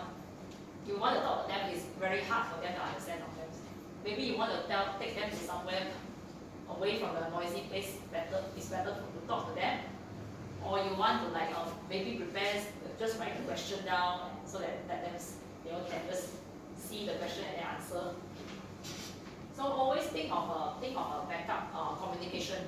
Like in case like just now we also say just now, if the person cannot understand your question, try it another way. Change your paraphrase your question. Use other way to communicate. Okay, this one, yes, the mock audit we are doing now. So just now we have learned the three techniques and some other few some other few minor techniques. The list. So just now we already discussed about planning the audit. You plan the question that you want to raise during the audit. So now you go back to your group and you will start like asking each other. Group A will audit group B, and group B will audit group A. Just like you just make it very simple, just make it quick, fast and quick. So I want to observe how you do your question, how you speak out your question, how you listen to them, and if possible, somebody should do a recording. Record down what they answer. Because part of the audit you need to record. Log. So group A,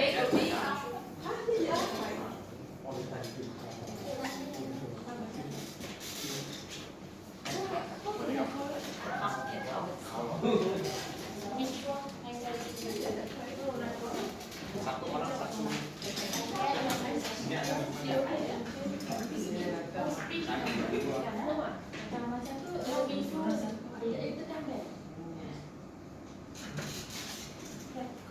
it's a bit.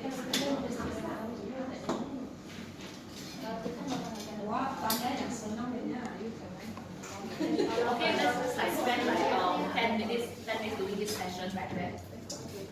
So just now we start with group A. Now why don't group B? Should group B start the audit first or group A want to start asking first? Anything is fine. Okay, group B will ask first. Okay, so make sure that one person will ask the question and at least one person doing the recording. Record their answers.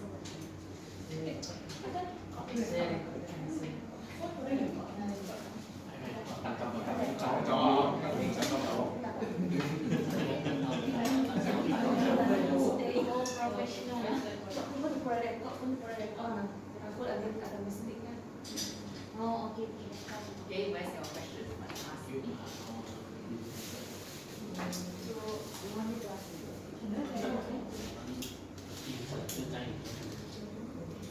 So, okay, hi. I think we'll directly go for the question. Do we need the introduction part? Just directly, maybe you just say a bit. We will be auditing on the report department, so we want to ask a few questions. Just like that. You get to ask that. Okay, we are from HR department. Okay, today, 22nd March, we are going to do internal audit on ISO 14001-2015. So we are going to audit sales department. So I am Jay, Ruba. Can you introduce yourself? Hi, my name is Linus. I'm from business development. Still need to introduce one by one. Definitely, because one day we don't ask one by one sometimes. From sales. Okay. I'm Farhan from production. They all are from the sales. This sales one, sales two, sales three. Okay, I think we'll go for the question. Okay. So since we are auditing on ISO 14001, which is environment, so our questions are more to environment. Okay. What is your policy and objective for ISO 14001?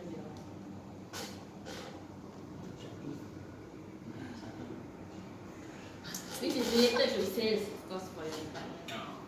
Reduce electricity consumption up to 5%. No, no, no. No, It's it's a- not it's sales environment. department. This 对啊，这个是 department 的嘛。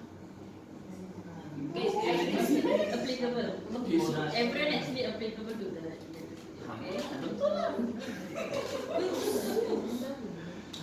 Actually, there are two questions just now. One is One is customer policy and policy. objective. So never mind, tell your policy first, then we go for that. Oh, you also have policy, okay. 对啊，在讲这。 What is ISO 14001 policy? Are you all aware of the policy? Prevent pollution.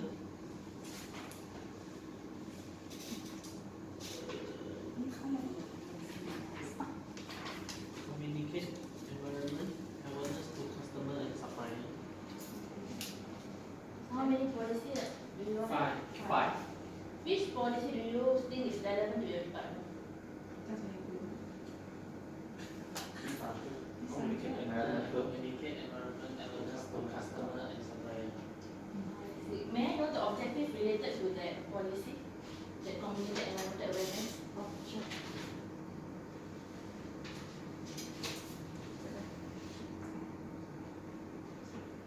Salesman or?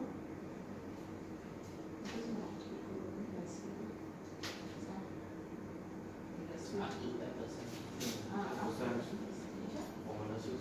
Salesman or? Up to 10%. This thing will go up to 10%. So that is how you communicate environment awareness to your customer, is it? Is it an environment objective? Is that your environment? I mean, just now you say you will communicate environmental awareness to your supplier and customer, right? So what is the objective to measure that policy?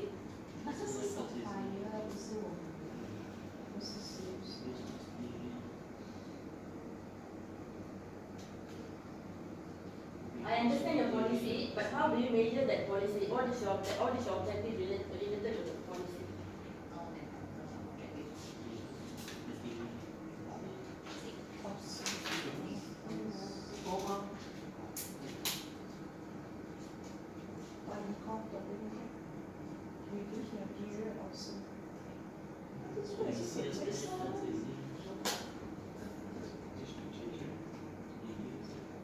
So maybe for your part is that about for your when you how you take care of customer, you make sure that you just fulfill customer requirement.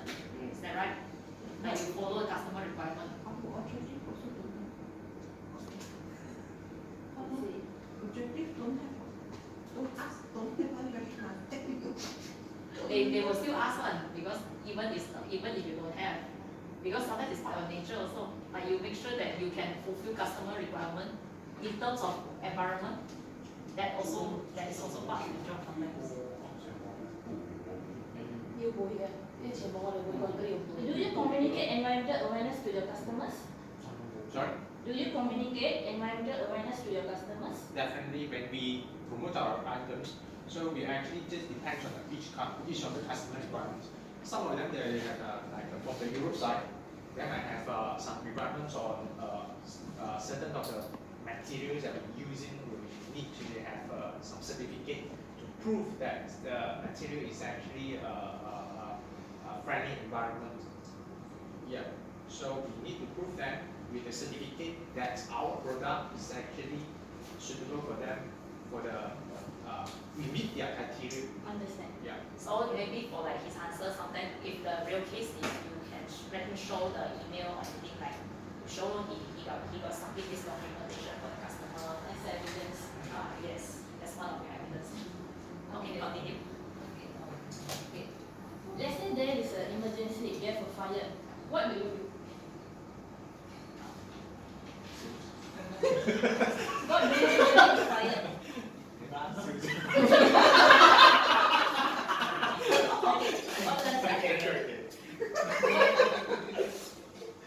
So we will actually follow the company procedure. Okay. So we will slowly, we are not going to run, we are going to rush out of the building. So when we hear the ring, so we will actually will just walk out, followed by the what they call it? Yeah. We went out of the building There, on to where we think Where is the evacuation point? Yeah, evacuation point. So do you have evacuation plan? Definitely, yeah. Where do you refer to your evacuation plan? Usually I will ask HR department. Manager, yeah. She didn't share out the file, then we don't know. Later I will ask my HR safety manager. Well, usually we will just refer at the map. There's an evacuation map over there. So we just follow the evacuation map. So do you know where the evacuation plan is? Can you show me later? Yeah. Never mind. Later we will ask our HR and safety manager to show So you. it means this is, since you know, all the employees are not aware of the rules, explain it's like not Never mind. Later our HR and safety manager will show you. Okay, you go and refer to. You may refer to her later. Yeah. Okay, in case of customer complaints, how do you handle customer complaints?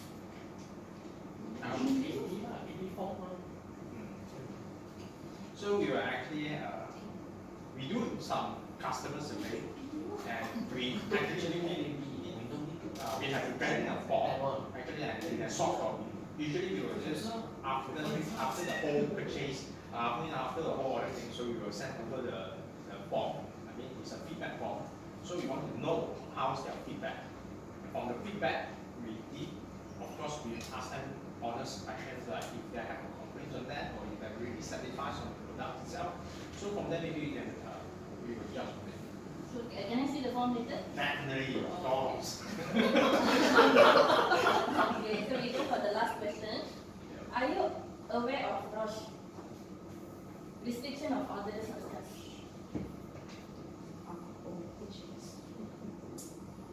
Do you communicate rush?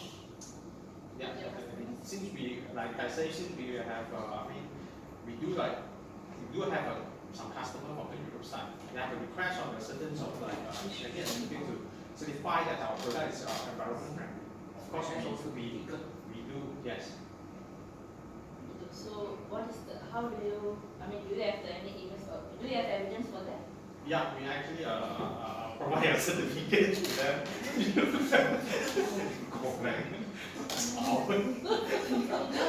Later I will ask my QC partner.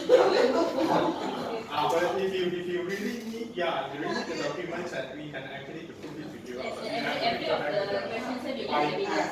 Everything need to given with evidence. Of course, you will provide you. Okay. Of the QC department. QC partner, thank you. Okay, thank you. So you see, I mean, I understand that sometimes you are not related to sales department, but sometimes you get asked questions. So like just now, you also take the back, right? Sometimes, all this, what's this rush? What's this rush? Is it related to me? Because yes, customers sometimes they will, like you say, for customer have demand, they want you to comply this, comply that. So maybe when you want to submit a document, you also want to submit all these relevant stuff. So this is some of the few questions that can usually pose on the sales or sales department. So thank you, Berkeley.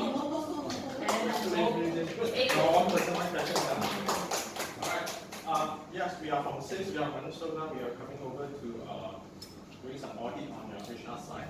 So before I start question, let's have some clarifications. So question only for auditor and answer from, of course, the auditees. So no question to auditor.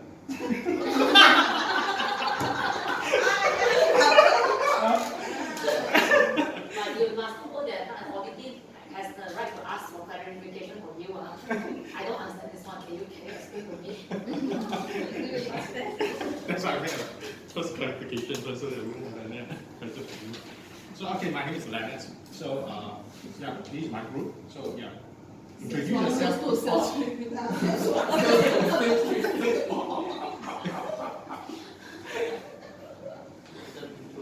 Okay, so I start off with my questions. So this question is quite direct. So I just want to know how you establish put that policy and procedure in place to ensure a safe and healthy work environment for all employees. Establish. I mean, to show that written or black and white about the policy and procedure you have. I mean, But the management, the top management will usually establish the policy for everyone to follow it.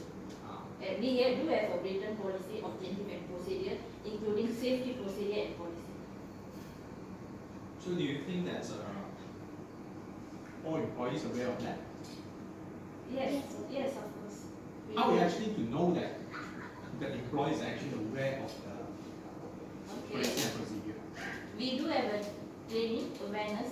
For example, for production in early morning meeting, every day or at least once in a week, the production managers will give awareness to all the production managers. And for management and office workers, there will be a yearly one time or two time session to explain all this to the workers. We do have a training records to all this. So do you have some questions about employees on that? Do you actually ask some questions to the employees? Do you actually ask them some, remind them about all this policy and procedure? Yeah, actually, I can answer this, but you want to try? We do have a survey section in there, and all the survey forms usually we documented for at least 3 years. We keep the record. If you want later, I can show you the All right, records. thank you very much. So do you think that health related to work? Sorry, come again. Health, do you think that health is actually important for a work life? What is important? Health? Yeah, health.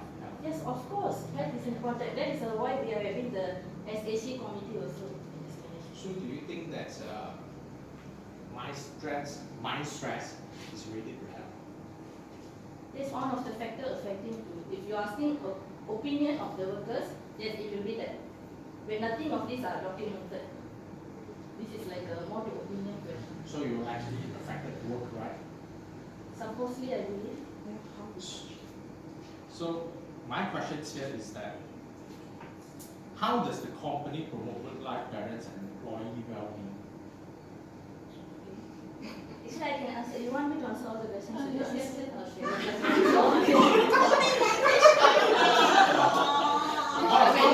How about let me pick someone to answer these questions. Oh, you are Aisha, right? Yeah.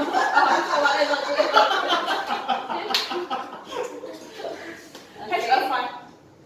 We are maintaining the health-life balance. How you know? Okay, for example, we are following everything by law, labor law. So we do have a working hours. For example, 8 hours or 9 hours. We follow the working hours. We never force people to do OT or extra work. That is already we are maintaining the working hours. And the job scope, every department are doing their own job. We are not like finance are doing finance, sales are doing sales. We are not asking if suddenly there is no purchase department. We are not asking the sales to go and do something which are not really in their scope. So it's like work-life balance. What if No finance, but right, but I I thought you are sales. I thought you are sales, right? on behalf of audience, on behalf of my finance staff, because one of my finance staff, right, she are handling finance, yes, but she need to handle another kepo things like example IT lah, then like shipping lah, backup lah, sourcing backup lah. This is not mention that one by one. This is multitasking really. For this type of thing, usually they will complain this or bring this point to the management or the superior, so that the management can take That's action. why So far there is no any for the my HR and safety manager. So now already you know you have that finance and problem. I will directly ask the HR to email this to the managing director. No. You are the HR. You should ask the finance staff to provide you the. And also I will directly ask the HR manager to email to the managing director of the finance officer person. how do you measure that?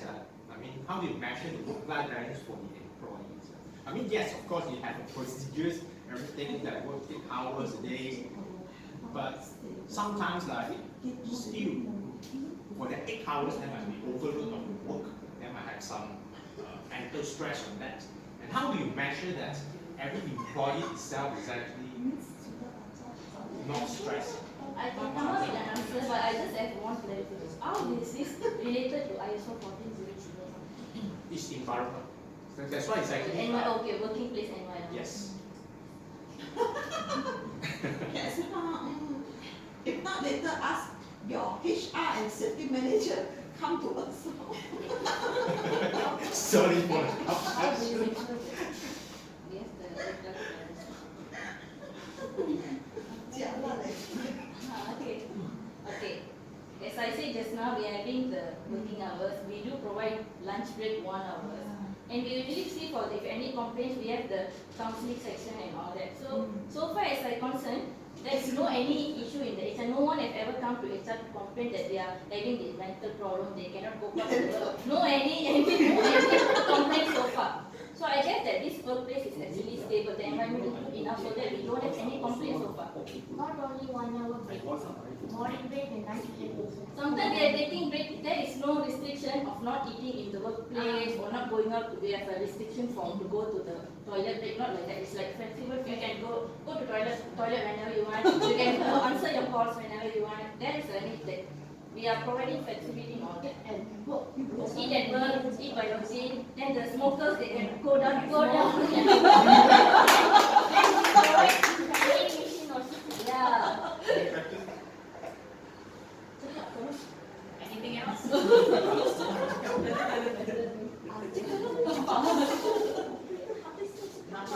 Sales street, trust, sales street. Seriously, your face is not turning red. Later you're feeling dark already. Okay. Next question. That's good. How come monitor don't know that question?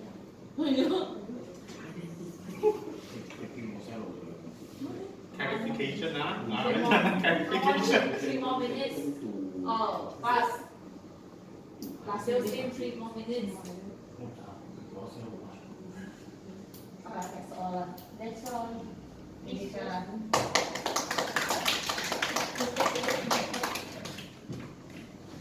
So I say sales team, but just now you asked the question, yes, there is a fine a blur line between safety and health and environment.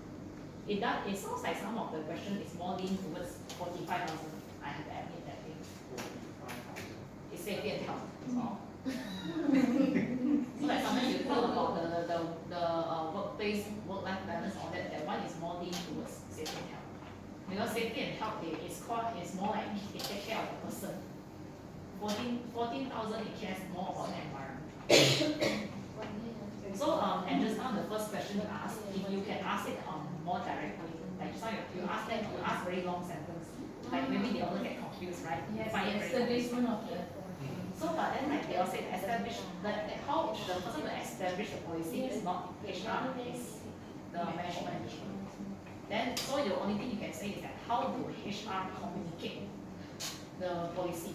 Because HR is the one in charge of policy is distributed and make sure it's properly communicated, right? So you don't have to go and say like very long sentence. You want to ask straight and simple, short. They just want to make a difficult question. Yes, I understand. No, not like that. So okay, you can understand now. You see how you do your questioning, how do you listen to the answer, and then how do you ask like in case something you want to do, you ask question. How it work. So you want to understand how to do the conduct audit technique right there lah. And I mean, I hope you got, and eventually one day you have been called to become auditors, you can use this technique for your workplace to do your conduct audit. So make sure, learn to ask the right question, ask correctly, learn to listen and observe whenever needed. Okay? Okay, thank you everyone.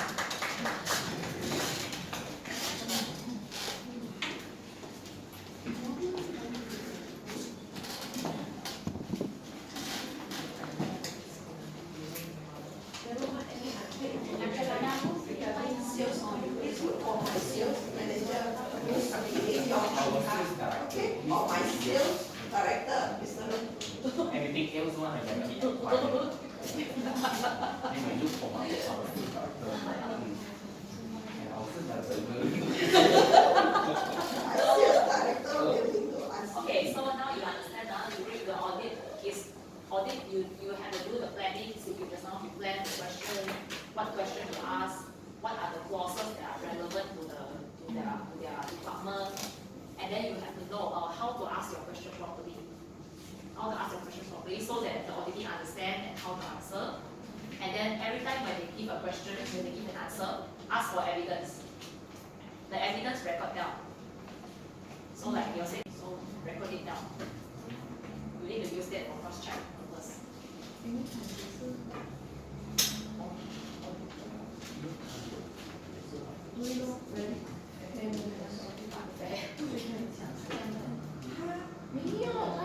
Okay, if there's nothing, right, let's continue. Next one, we will talk about it. After you finish, you gather all your data information, you have to generate your audit findings. So your audit findings are all any findings you found during the audit. Like whatever evidence you found, any observation you find, something that is not in the question but you notice something, you write down all your findings. They are your findings, write as your notes.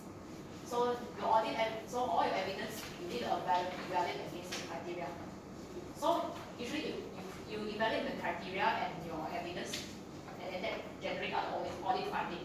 So like you say, does that person comply to this one, or does the person has the policy? So it's a cross-check. Do they have MC? Do they comply? Do they not comply? And then you want to indicate non-conformity. So if there's any non-conformity you want to raise, you want to highlight that part. And opportunity for improvement. You also want to mention is there any OFI, opportunity for improvement. So like something is like they all do really quite good, but then you can ask them to continue, try to do improvement when needed. And all non-conformity and the evidence are reviewed with the auditees. You must review all the findings, you must review with the auditee. The auditee must agree with your non-conformance.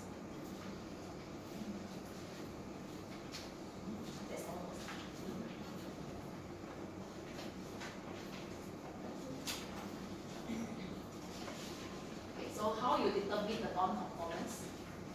So just roughly look at here, okay? So the non-conformance, you have the NCR, we call it NCR, and then there's observation. So as far as I know, your company, you use the high risk non-conformance, high risk NCR. So you don't use observation, but then actually this NCR and observation is also like ranking of how risky is your NCR in this. So like you see, they say they issue observation on non-significant issue, like the impact on environment. They say that non-significant. How is it non-significant? Maybe your workers is not wearing PPE, but then maybe like you say your ink is very minor only, so it won't cause very major health issue. So maybe that can still be considered non-significant. But if something like the ink is spilled and going to flow into the ocean, the river, this one is definitely NCR because it's very significant inside.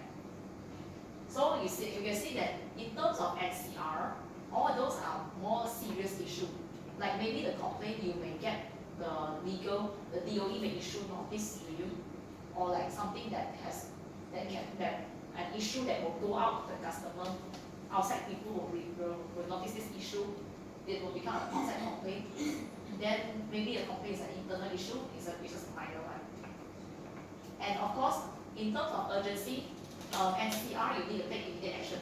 So I believe the same one is the higher the risk, the more immediate the action is needed. So observation within 6 months, this one is depending on the definition.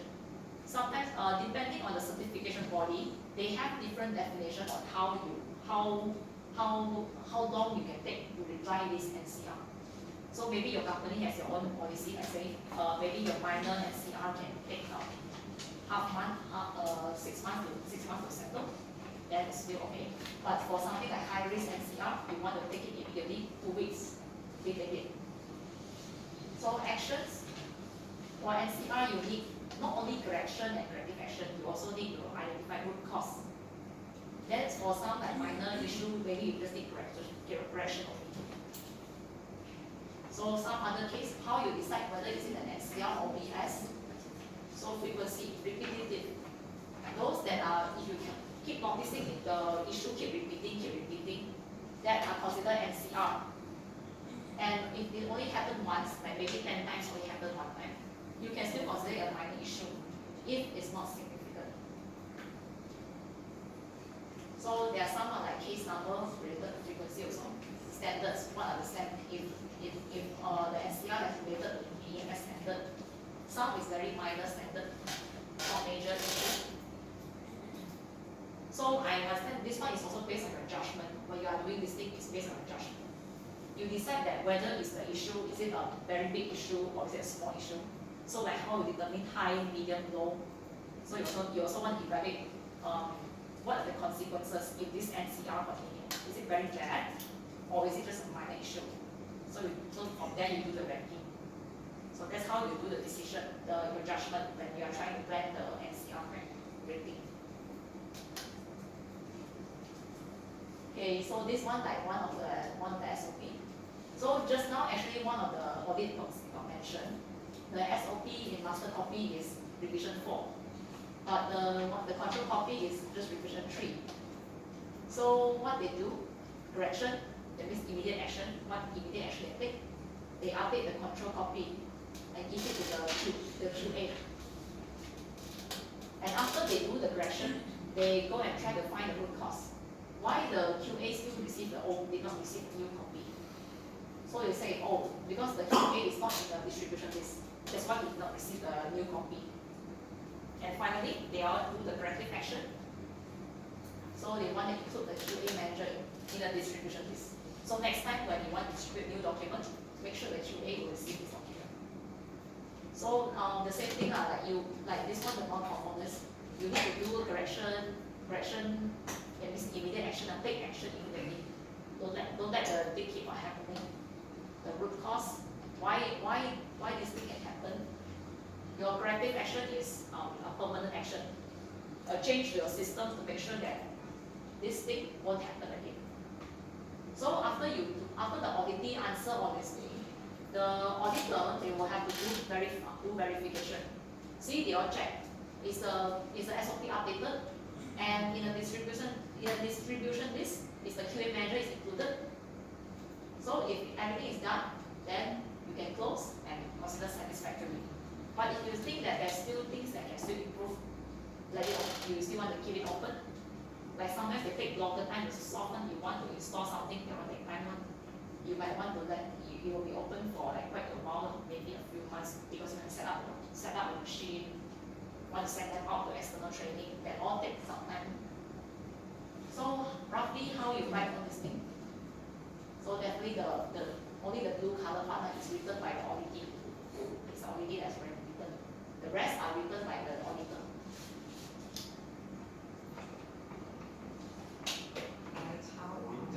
Right. Continue. So after you discuss your NCR, you issue out your NCR. So it's the time you determine your audit conclusion. Your audit conclusion, definitely you highlight about how many NCR there is, what are the findings of the department, and a summary about any improvement that can be done, So you prepare a closing meeting. So you want to so before you close the audit, you want to review your findings first.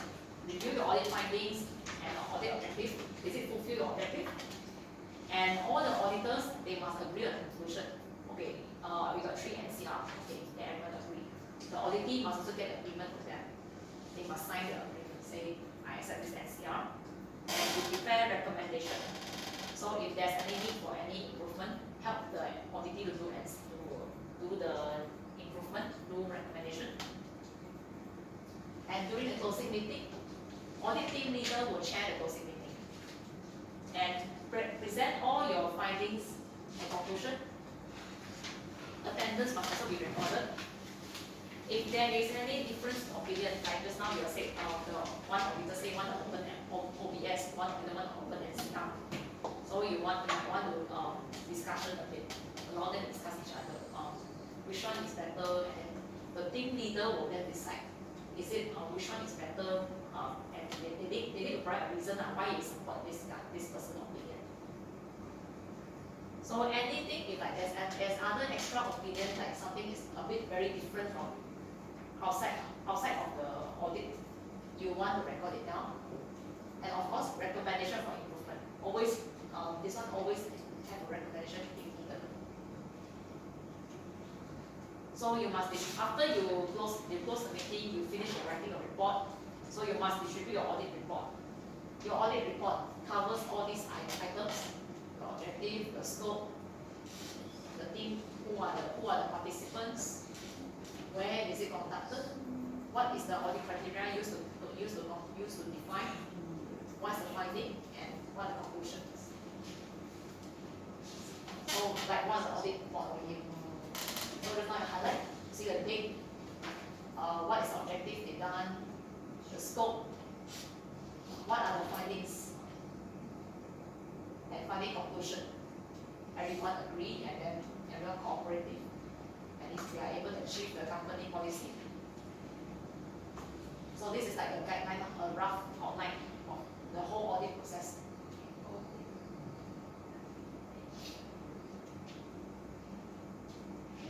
So the audit report, you must distribute it in the agreed time. So like if you say you finish your audit in today, maybe next week, by next week or 2 weeks, within 2 weeks time, quickly distribute to them, because they want to take action or they want to do corrective action immediately. So all the report must be audit and review. So after the team leader finish the report, make sure it's the top management will approve it. Then audit report distributed to recipients is so like you may want to determine how many auditees you have. You want to distribute like one department, one person, one report, or like you just want to send email out to them, email to the person relevant, so they will receive the report. They can review it. And all reports are property of organization, so you must control it. It's considered a control report. And always there's confidentiality of the report. It's not, you are not allowed to share the report to other person. They can look at the report, but they cannot take away the report. This one is a property of organization, so you must always keep it in the company. And of course, you must follow according to your documentation rules. All your report must keep how long? Like you say 3 years. You define 3 years, so make sure you keep it for 3 years. Either short or pure one. Yes. So you finish your audit, all your plan is carried out, and the report distributed, and all documents are kept. So that's you complete the audit. So the audit follow up. So after you close the audit, it's not like the end yet. You still have to follow up for your NCR. So check your NCR. What are the correction needed? Is there any opportunity for improvements? Usually, you should try to close your NCR within a time frame. Like you said, want to close within 2 weeks or like 2 months. Like you said, your correction you will do within 2 weeks, 1 week, depending. Then your corrective action must implement within 2 months. So that's your time frame. Make sure that they have done it, and the person, the auditee will implement action. The auditor will go and check whether the action is it effective or not. They verify and see whether they close the NCR or not. So you see they need to verify this thing. So next audit, you may want to check back again this corrective action. Is it still valid? Later they just do one time, they forget already. So you must make sure that it is effective. It is active there.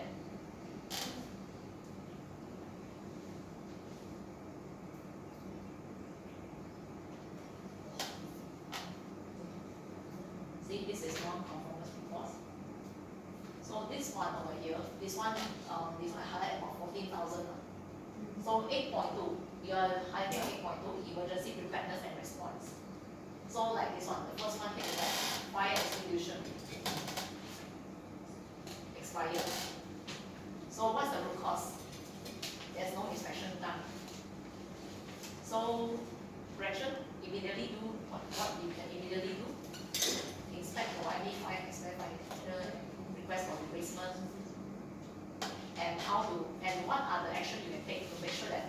don't happen again.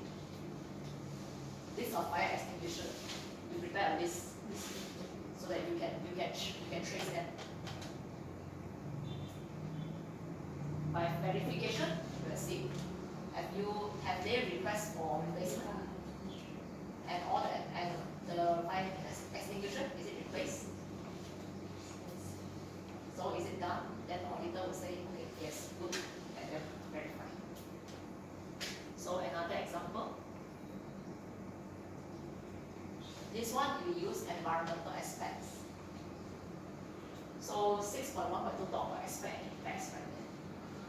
So this one is saying that the operator is using NaOH, but there's no environmental aspect defined. Let's see. Then why the root cause? They say that they changed chemicals, but then they did not update the register. So you must include NaOH in the new aspect impact. And then how do you take action? You want to update the aspect impact register. Any new changes must update inside the aspect impact. So finally,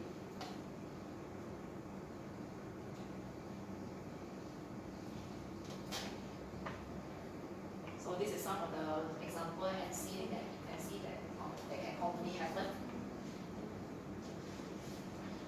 Just now there's a question, right? They are bringing up new machines, like the machines is using some. So, but there is no impact aspect. Yeah. But that is new machine. But usually the impact aspect must be carried out before the machine coming. Right. Even before that, even by testing stage, we already include. Already impact must be carried out. So like just now she said that if you buy new stuff, a new machine, or you change a new equipment, new material, you must always take consideration their impact, risk and opportunity. Or they all will contribute to they all can change your system in some ways. Actually, this one just a small discussion now. This one I will show you some case scenario, and you determine what is the NC. What is an NC? Whether it's an NC, and what are the clause that is closest to it? Just like our access just now, actually. But then even just a small discussion. So case one over here. The workers are working on site. One of the operator don't know what is the company policy and is not aware of the location of fire extinguisher. So who wants to answer? Is this an NC? Yes.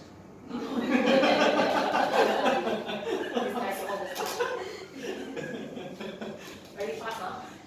Very fast, huh? Yes. What clause is it?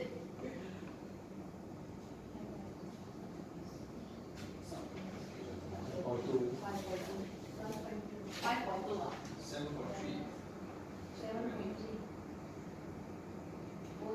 7.3. Because it's not aware of the policy and location of fire extinguisher.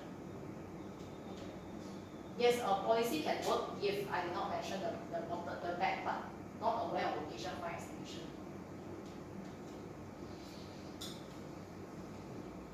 So in this kind of case, what is the action they can take? How to make the operator aware about the policy? Yeah, it's always training lah. But training and briefing, like you all said, every week go and remind them, go a refreshment, remind them okay, your workplace policy, make sure you understand, and then what is your safety at workplace, please take note where's the location of fire extinguisher. Okay. The second case, the management is able to show their environmental objectives. Action plan is addressed. Records of action plan are available.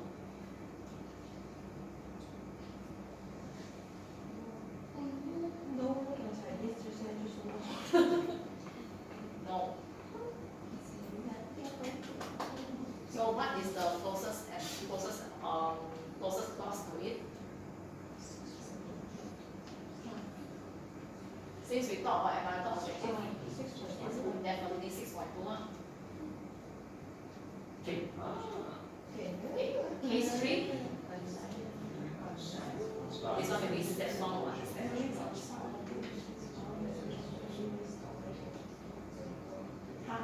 Yes. Yes. Yes. Yes. And what are the clauses?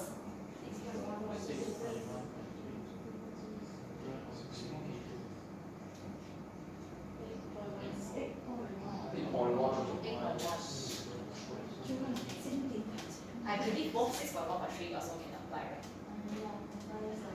Because one of the Schedule Waste Act is that you cannot store more than 180 days. So actually compliance can also apply. So I say there's no exact correct in this case now. Both can apply also. So like the judgment does not set. You can set either this 6.1.3 or 8.1. They all work. Both can also work. So it's okay. This one the answer is this one I can say it's okay. Actually it's okay. Okay, last one.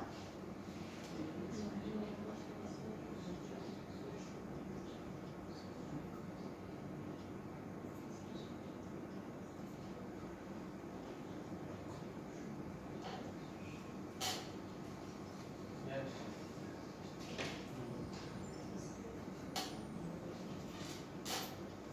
So do you think this thing will be NC? Think is yes, it's not applicable to us. I know not applicable because wastewater is not in your side. But yes, you need to do a record because wastewater is also like the same like all the other waste factors or any of the pollutants. You need to report your effluent parameter to them. So it's yes, 7.5. definitely is documented. So you have a rough understanding of which one is applicable, what clause is related. Okay, so this one how to identify and see and which clause is relevant then. Right. Okay. In the audit, we need to mention the growth. Yes. Just now the one of our audit notes was very show for the clause also. So that's how you do it. Okay, part 7. Do you want a break? Now it's like 3:45. You want? Okay, 10 minutes. 3:55. You all want to finish fast?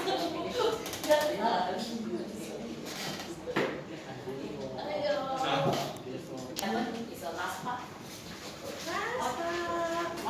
What's the competency evaluation for auditors? So generally the competency of evaluation of auditors, you need to understand what is the auditor competency required. What are how to evaluate them, how to evaluate them both establishing specs. And of course you want to do the evaluation to see how good they are. Do they do the job? Can they do the job, auditing job properly? And of course, auditor has to continue to maintain and improve their competence. So it's like they continue to further their experience. They need to do hands-on work to do audit to further understand their job. So in basic, the auditor's competency covers all these parts. So your discipline, your knowledge, your skills, you need to have experience. Your education, your work experience, you have undergone training before, and of course your personal behavior. So these are the factors that determine whether your competency is good enough. So of course you know that as an auditor you definitely need to have these qualities with you. You must be ethical, open-minded, diplomatic, observant, tenacious. These are very aggressive, must take action.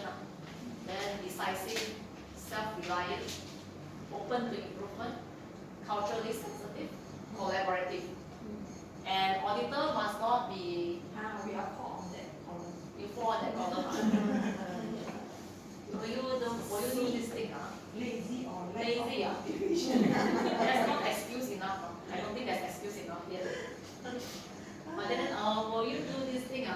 say that thing, I don't like that person from somewhere, later I audit this department, I want to Oh. find NCR for you. Yeah, I will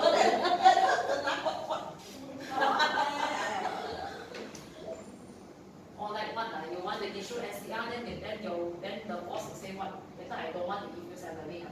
Or I say, will you do this? I don't know. Will you do that? Delicious. What is delicious? Where it's devious. Devious, what's that? Like this, like you do everything like this, another purpose behind every action. 小动作。 Like you want, when you say you do this thing, help them to do this thing, you expect something in return. No money, no talk. No money, okay, that's a recap. Like at the end, no money, no talk.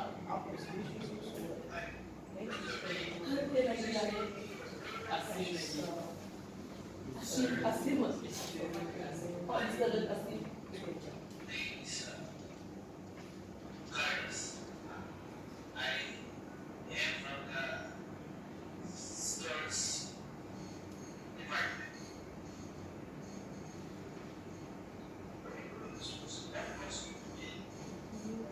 Sir, I think the stores of the company, I issue materials and receive materials. I maintain the records of the stores also.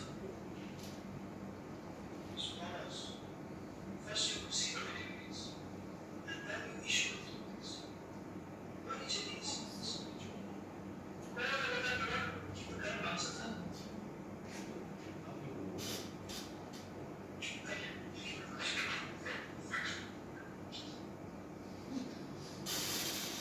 So that auditing was like traumatized, like, you know.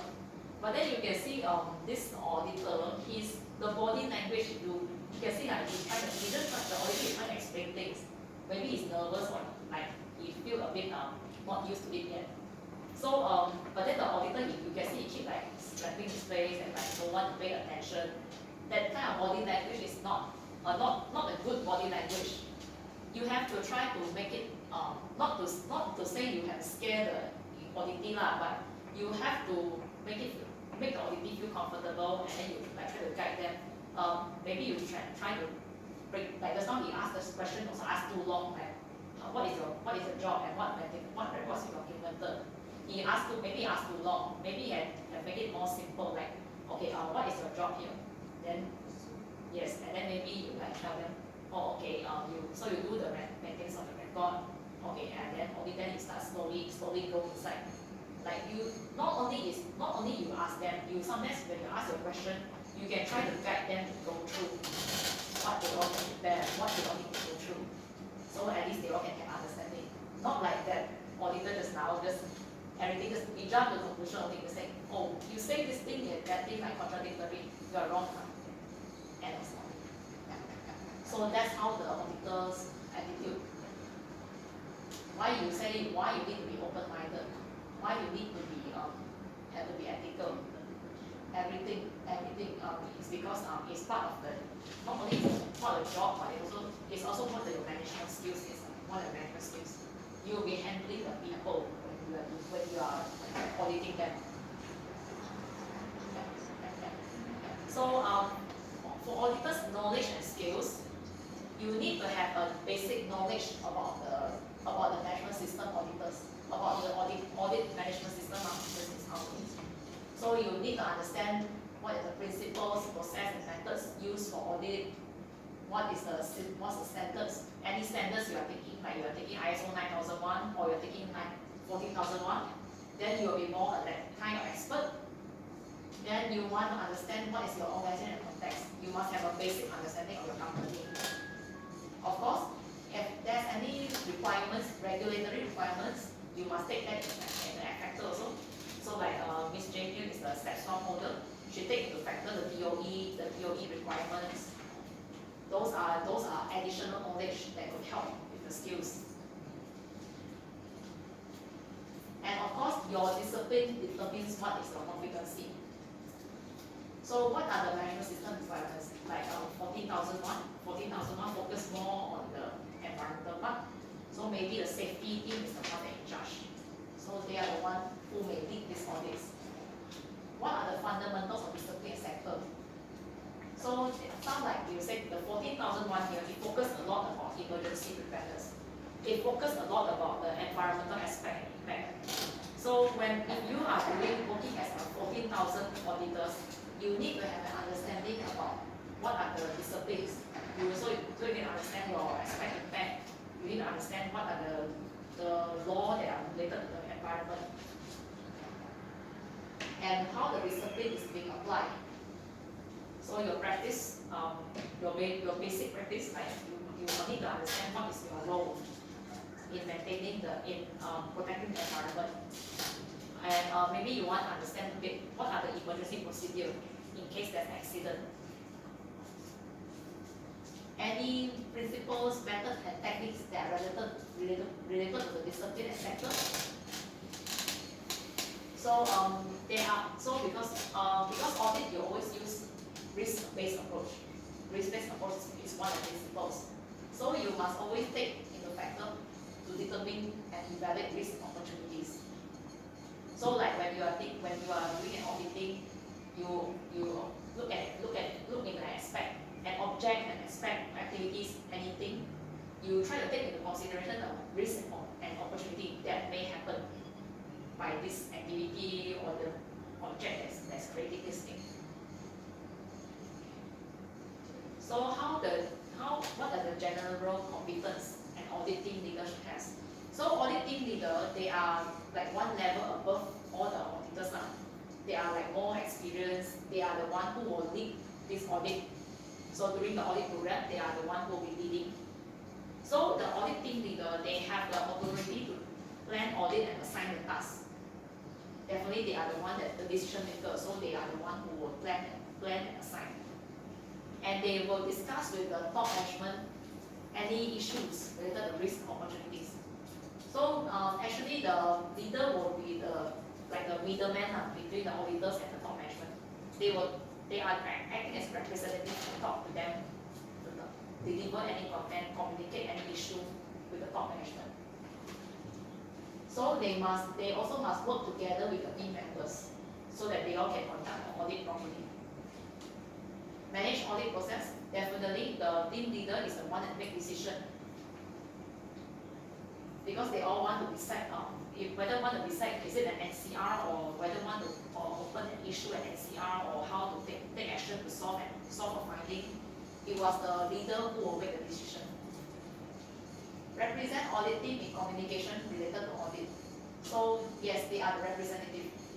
Just now we mentioned they are the middleman. So anytime when the team will go out to do the audit or when they are meeting clients, the team leader will be the one who will be answering the question. And he is the one who will decide the audit conclusion. So after all the findings are filed, and then he will decide whether to issue how many NCR, how to solve the issue, then he also will come to the conclusion. He will be the one to decide the conclusion. And audit report, definitely is a team leader that prepare. Though sometimes they may give something like the secretary or the compiler to help do, but then it was the content of the audit report is determined by the leader. The leader is the one that determines the content. So what if you got a multiple discipline? So multiple discipline, like you yesterday study 9,001, then today you study 14,001. So it's a multiple disciplinary. So you can use both of your knowledge you learn from these two ISO. You can combine them and you can actually work as both ISO 9001 and ISO 14,001 auditors. So it's a synergy between the different management systems. So you must recognize that every member they have their limits. They have their strengths and limits. So like some people they are more familiar with 9001. Some people are more familiar with 14,001. So when you conduct the audit, you need to make sure that you assign the right role to them. Then how about I ask something? Because one thing just now we all keep repeating. When doing internal audit,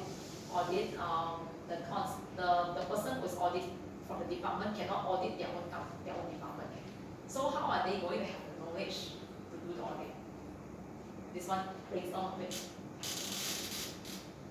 We all say the rule is that the person cannot audit their own department. But in that case, they don't have the knowledge. So they don't have the knowledge of other departments. How are they going to do it? Just now in the few notes just now we all covered. Yes, your checklist is the one that can help you. The checklist is the most basic part that can help you. And always just now we also talk about you need to get a base as knowledge as information on them before you start the audit. Those information is the one that can help you to prepare the audit. That's why before you start the audit, always must have an understanding of the process first before you go into the department itself.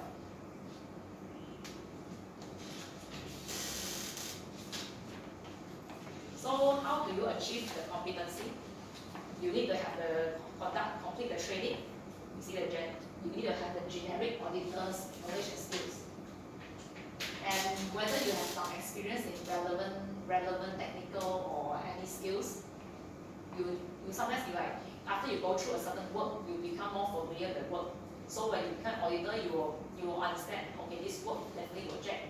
What things to check, what are the criteria, what are the law that applies to them.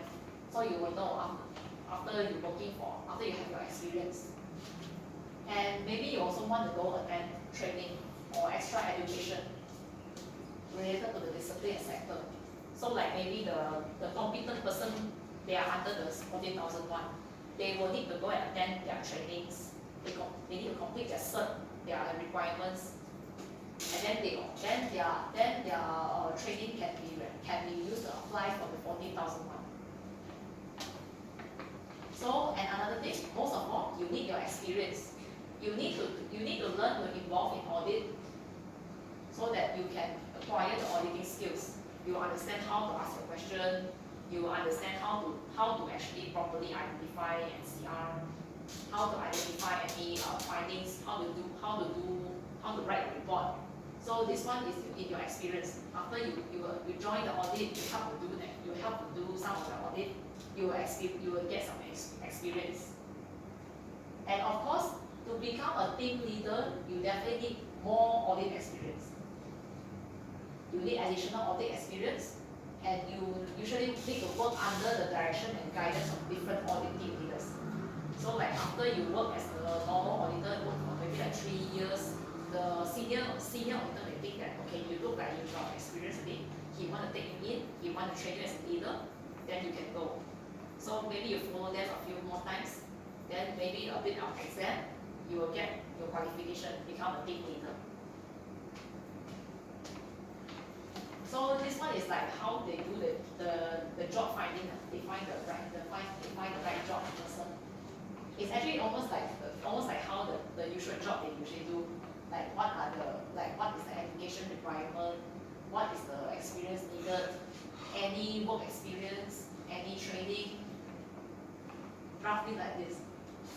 But then like you all are not internal auditors, but you can still be an internal auditor because you are familiar with your process already. And you can also be familiar of your company, like you have an understanding of the company process. So you can actually still work as an internal auditor. You can help them to identify. When I go to the site and then I check. Okay, usually I remember the customer said want to do this label. So I go and see the labeling they will do. Do they put the right label? Do they handle the label properly? Or if they say I want to see how the packaging do. The package do they pack it according to what the customer wants? That's how you can also do the audit. You already have the knowledge in it, then you definitely can use it.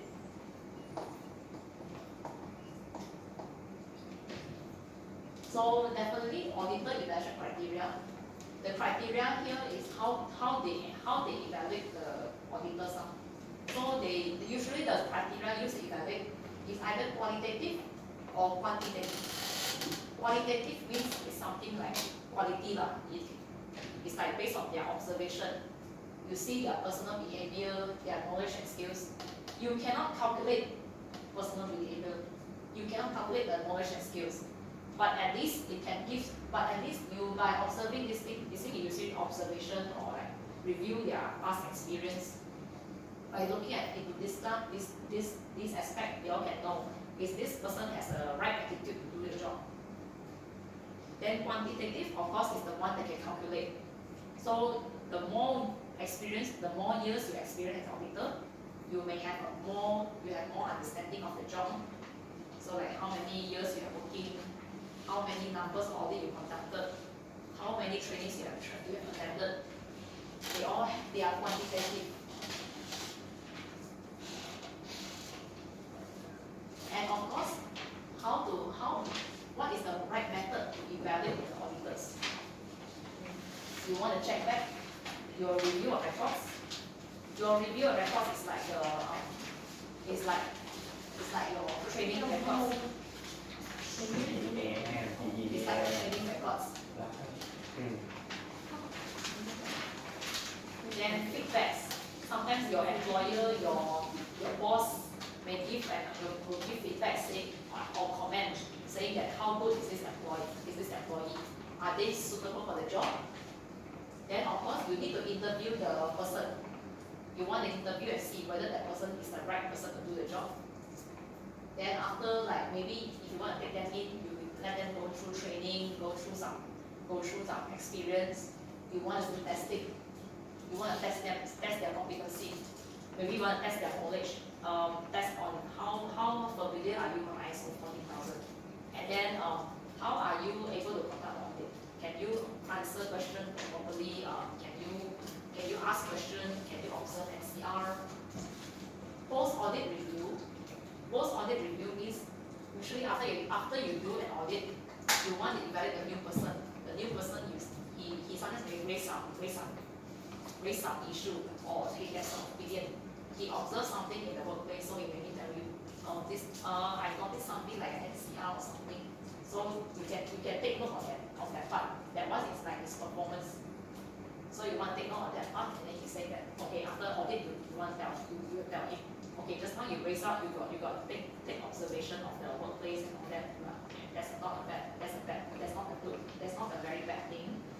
Or like anything you want improvement during the audit, anything that can be improved. And then evaluate your auditor, evaluate the auditor. Definitely, all based on the information collected here, you compare the criteria. So like you see, can they meet the minimum criteria you needed? Like, is their attitude acceptable? Do they have the proper experience? You see whether is it suitable or not. And of course, to continue to maintain your competency, always participate in audits or get some additional work experience, attend training seminars. These few steps can help you improve your experience as an auditor. So the more you participate, the more you can understand. Sometimes when you go into a different department or you change your job to another company with a different sector, you may learn different things. And you can also add those knowledge from the different department. They can help you with audit eventually. So definitely maintenance and maintaining improving is the last part. So like we just now is how you get your cert. Until you get your cert, continue to improve, continue to maintain, improve whenever necessary. You want to continue your experience. You want to further your knowledge. So always maintain, always improve. Okay, so actually this one's already come to an end. And next one, it's a bit of a recap for me. So remember, what are the types of audits? How many audits are there? Three types, remember. Okay. So first party, second party, and third party. So internal audit is the first party. Then there's the independent third party by the CB, by the certification bodies or any other legal authorities. See, what are the documents required before an audit? Just now I will ask this question. Questions? Huh? Questions? Yes. Can be conflict with is like internal and independence. Just say about internal auditor. Okay. So I'm auditing my company, I think everything is fine, everything's okay. Then until the independence auditor come over and then they just say, oh, this is not actually okay. So your main conflict is Yeah, I mean argument of that. oh that one.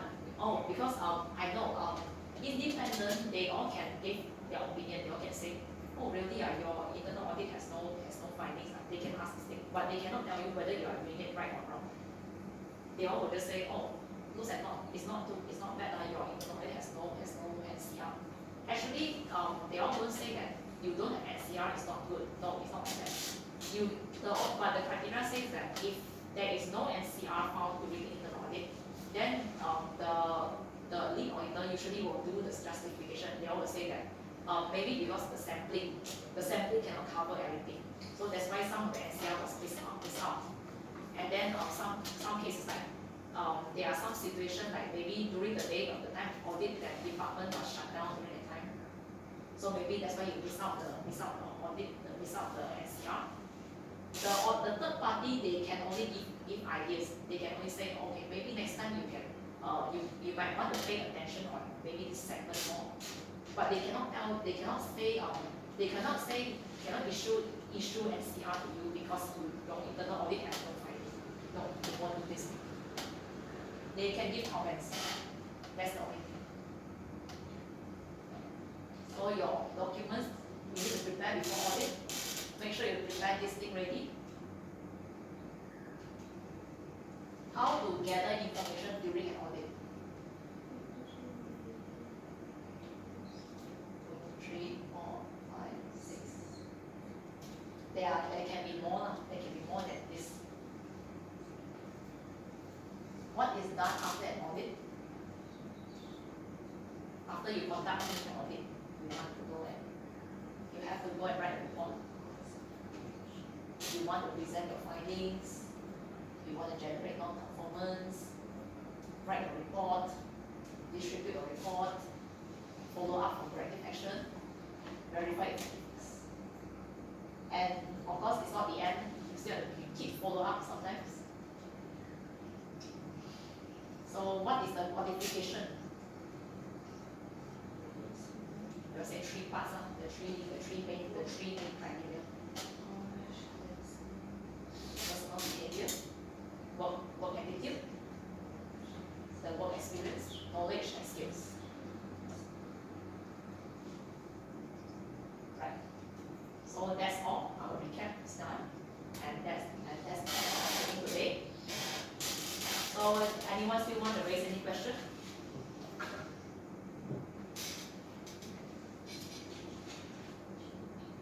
Okay.